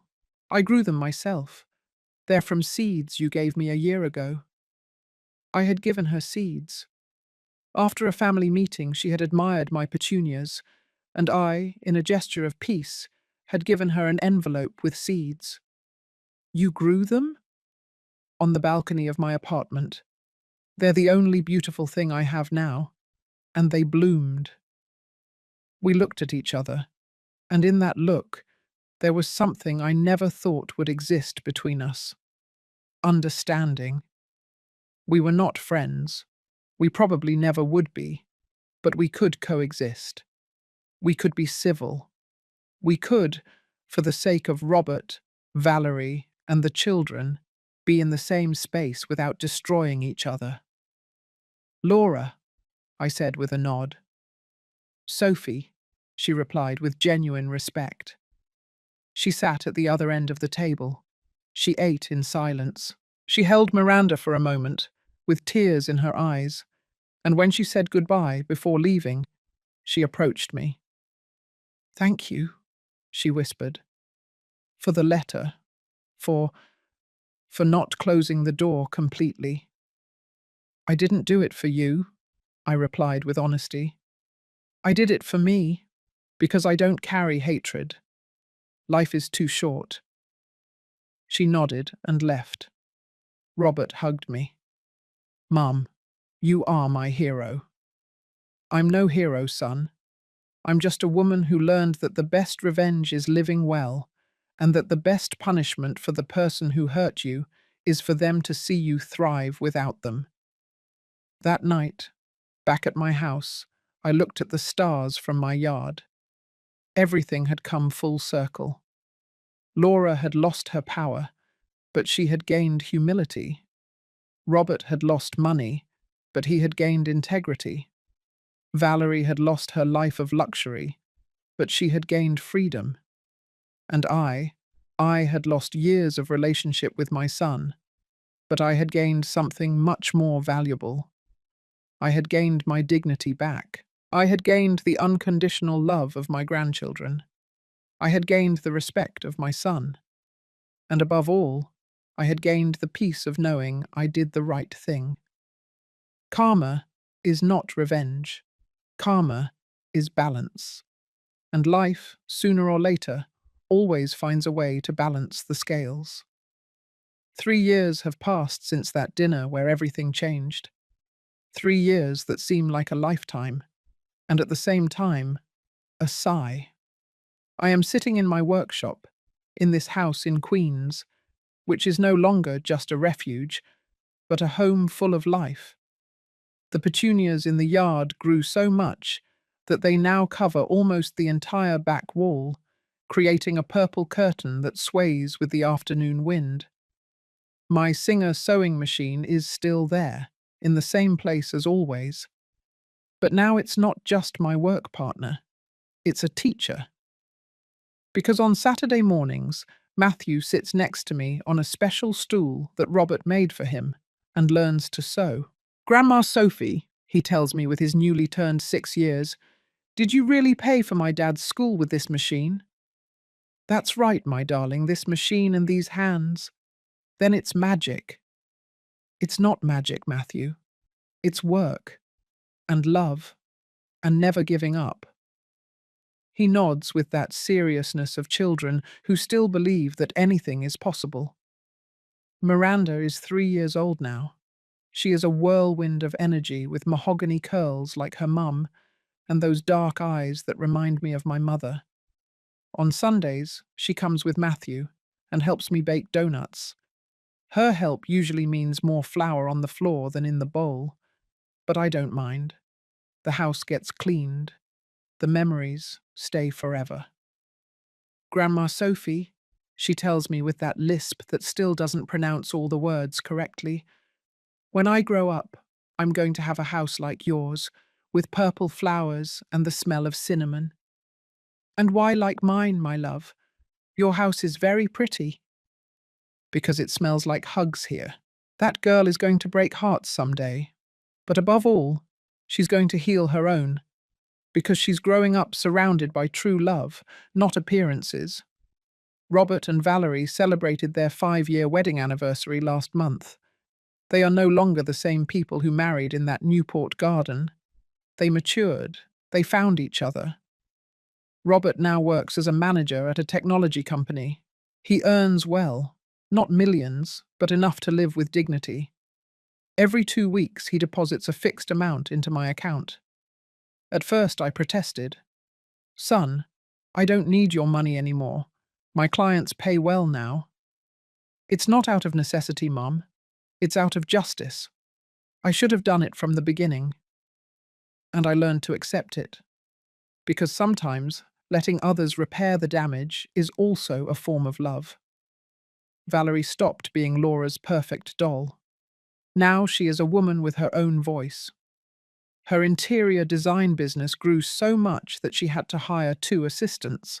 But the most important thing is that she is happy, genuinely happy. "Sophie," she told me a few months ago while we were having coffee, "do you know what the most ironic thing of all is?" "What?" "That when I had all the money in the world, I was the poorest person.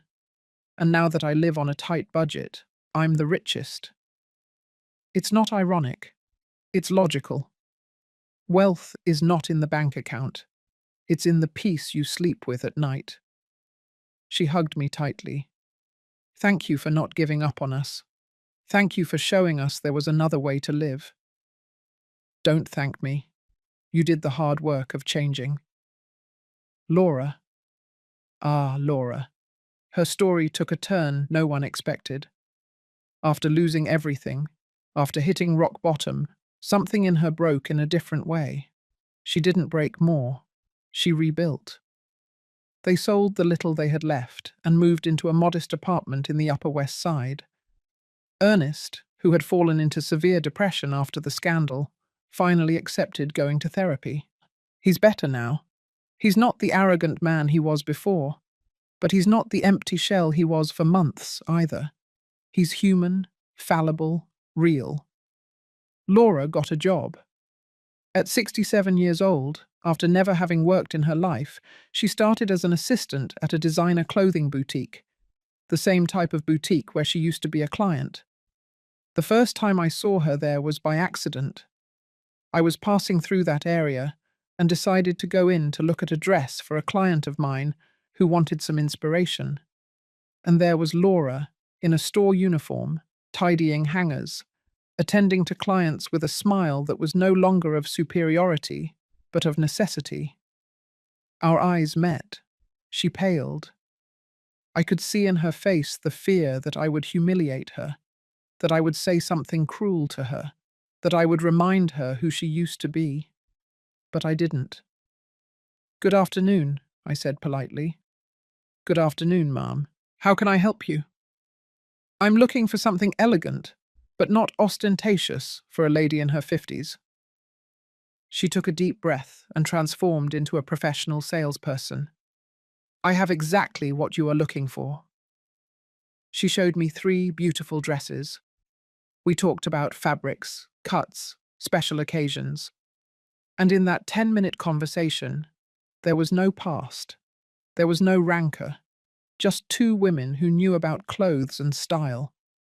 When I said goodbye, I gave her a generous tip. It's not necessary, ma'am, she said, almost crying. I know, but good service should be recognized. She understood the message. It wasn't pity. It was respect for someone who is rebuilding her life with honest work. Now, 2 years later, Laura and I have a strange but functional relationship. We are not friends. We never will be. But when there are family gatherings, when it's Matthew's or Miranda's birthday, we are both there. She no longer sees me as trash, and I no longer see her as an enemy. We simply coexist, and that is enough. A month ago, for Miranda's birthday, Laura arrived with a gift wrapped in simple paper. It's for you, she told me. For me? Open it. It was a framed photograph. The photo of that first time I went to her house, when I brought my carrot cake that we never ate. Someone had taken a picture of me in the garden without me realizing it. I looked small, awkward, out of place. And below the photo, in Laura's handwriting, it said, "The most dignified woman I know. Sorry I didn't see it sooner. L.V." I was speechless. I don't know if you want to keep it, Laura said with a trembling voice. But I needed you to know that I see now what I didn't want to see then. Thank you, Laura. No, thank you, for teaching me that greatness doesn't come from the surname or the zip code. It comes from here. She touched her chest, and in that moment, I saw something I never thought I would see. Genuine redemption. My clientele grew. I no longer sew only for neighborhood ladies. Now, professional women, business owners, even some artists come looking for unique, handmade designs. Ms. Sophie, they tell me, your dresses have soul. And it's true, because I sew every stitch with the story of my life, with the pain I overcame, with the love I never lacked, with the dignity I recovered. My prices tripled over these years, not because I'm greedy, but because I finally understood my value. A new client came 2 weeks ago, a woman in her 40s, elegant, self-assured. I was recommended to you. They say you make dresses that transform women. I don't know about all that, I replied with humility. Don't be modest. Laura Vanderbilt personally recommended you to me. She says you are the best seamstress in New York City. I was silent for a moment. Laura, recommending me, speaking well of me, the turns life takes. Well, I said, regaining my composure, let's see what you need, and let's make something beautiful together. Robert and I healed, not overnight. It was a slow, painful process, with setbacks and progress. There were days when I still felt the pain of his betrayal. Days when I looked at him and saw the man who had asked me to behave myself while his mother-in-law spat on me. But there were also days when I saw him playing with Matthew in the yard, teaching him how to ride a bike. And I remembered the boy he once was, the son I raised with so much love, and I chose to focus on those days. "Mum," he told me 6 months ago during a dinner at my house, "will you ever completely forgive me?" I looked him in the eyes. "Robert, I've already forgiven you, a long time ago. But forgiveness doesn't erase what happened. It leaves a scar. And scars sometimes hurt when the weather changes." I know, but scars are also proof that we survived, that the wound healed, and that's what's important." He took my hand. "I love you, Mum, and I'm going to spend the rest of my life proving to you that I'm the man you raised, not the one the Vanderbilts tried to mold." "You're already proving it, son, every day. Mrs. Henderson, my lifelong neighbor, is still my confidant, but now she's also a partner in my business. She manages my schedule, answers the phone, receives clients. Sophie, she tells me, who would have thought you'd end up being a businesswoman? I never stopped being one, Linda. I just didn't value myself before." "Oh, friend, if your story were written in a book, no one would believe it." "Well, it's a good thing it's not a book. It's my life, and it's turning out better than I ever dreamed." Mary and Daniela, the employees who risked their jobs to help me, are still my friends. They no longer work for the Vanderbilts. Mary opened her own cleaning company. Daniela studied culinary arts and now has a small cake business. The three of us meet once a month for lunch, and at those lunches, we celebrate something simple but powerful, that women who support each other are unstoppable. "Mrs. Sophie," Mary told me at our last lunch, "you taught us that no matter how much power people have, if they don't have dignity, they have nothing. And you taught me that courage comes in all forms. Sometimes it's defending your rights in court, and sometimes it's recording a conversation, risking your job." We toasted, not with expensive champagne, but with homemade cranberry juice, because the value of things is not in their price, but in the meaning we give them. There are nights when I sit in my yard, under the petunias, with a cup of regular coffee, and I review everything that happened: the humiliation of that dinner, the spit on my plate, my son's betrayal, the conspiracy to erase me from my grandchildren's lives. And I ask myself, would I do it all again? Would I fight again, expose them, risk losing Robert forever? And the answer is always the same: yes, because I didn't fight for revenge. I fought for dignity. I didn't seek to destroy anyone. I sought to recover myself. And that is priceless. Sometimes I wonder what would have happened if I had remained silent, if I had agreed to be the invisible grandmother, the second-class mother, the woman who exists only to serve others.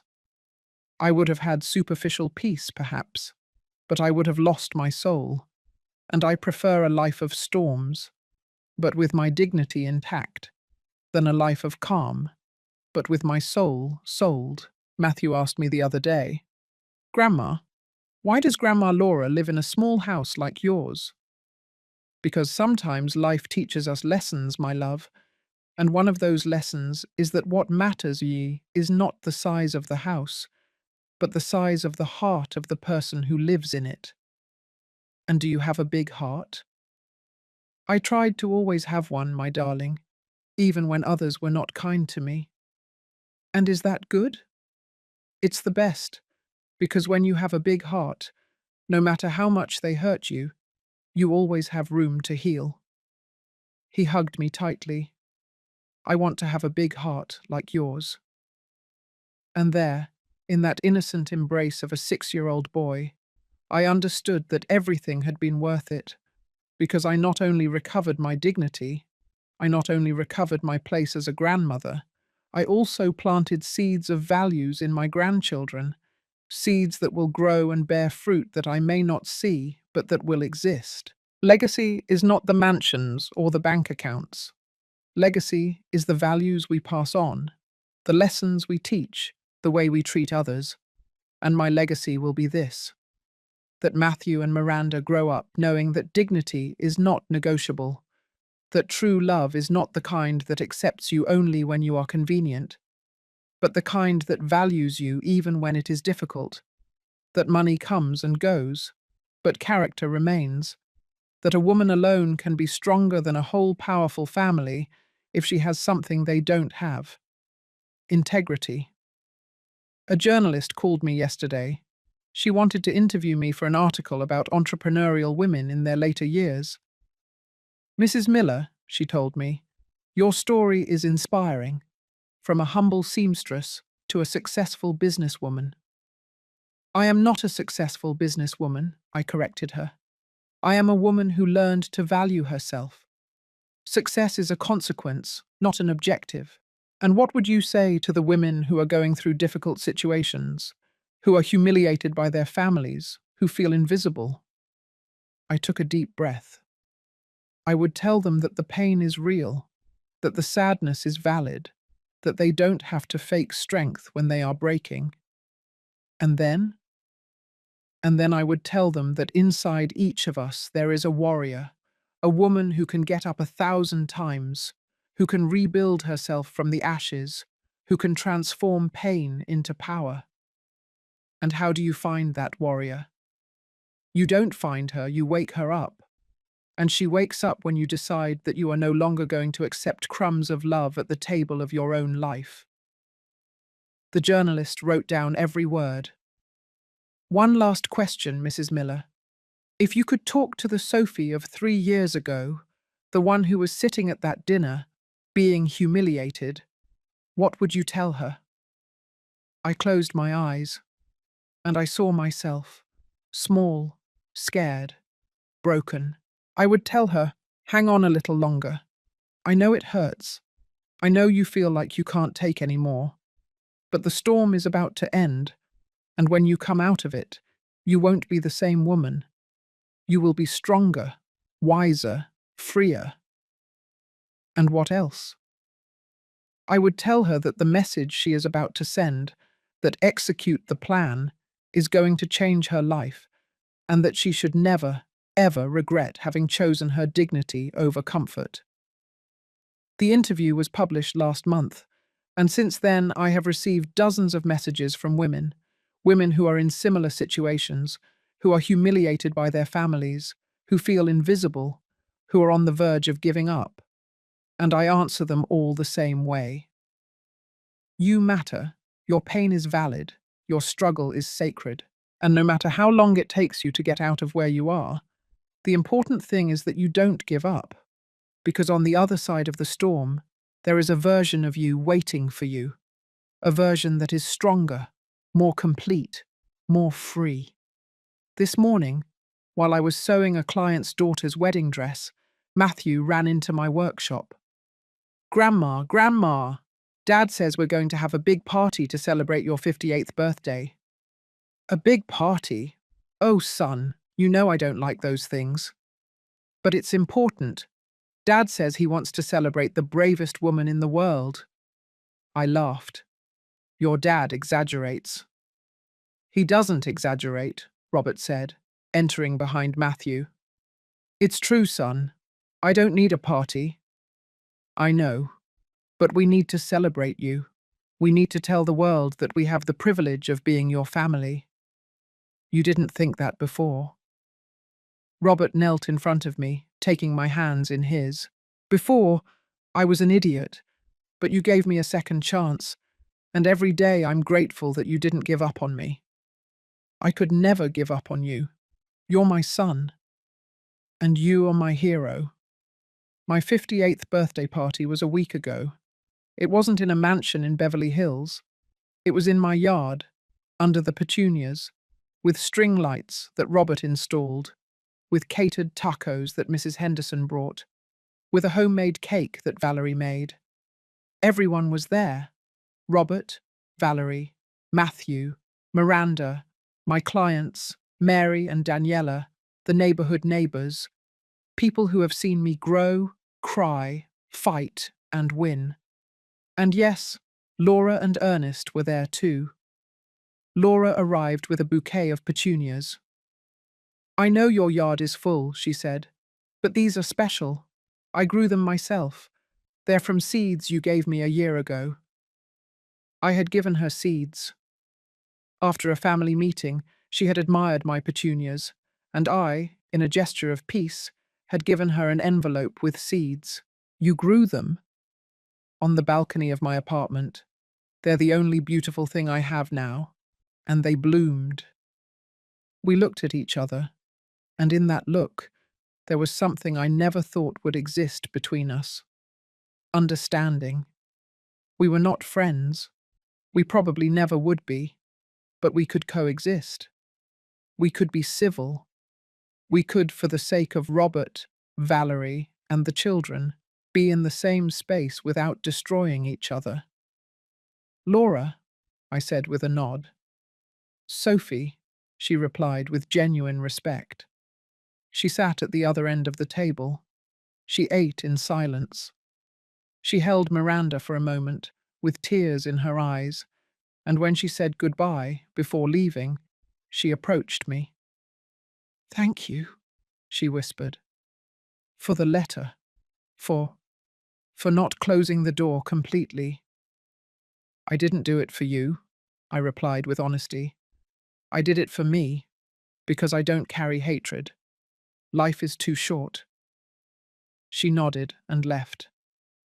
Robert hugged me. Mum, you are my hero. I'm no hero, son.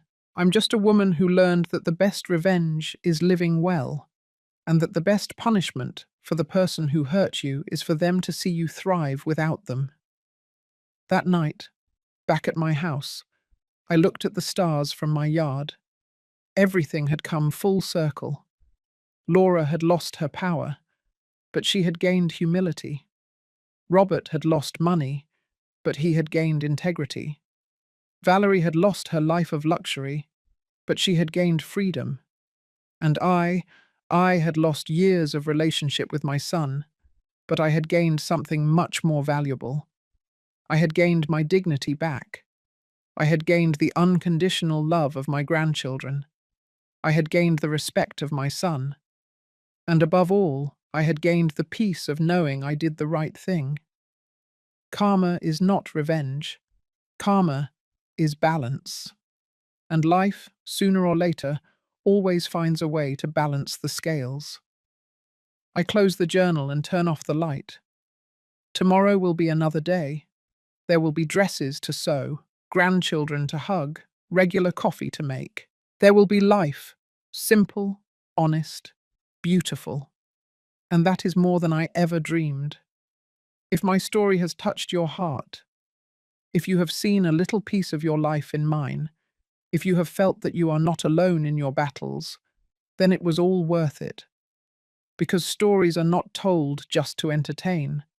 They are told to heal, to inspire, to remind us that no matter how many times they knock us to the ground, what matters is how many times we get up.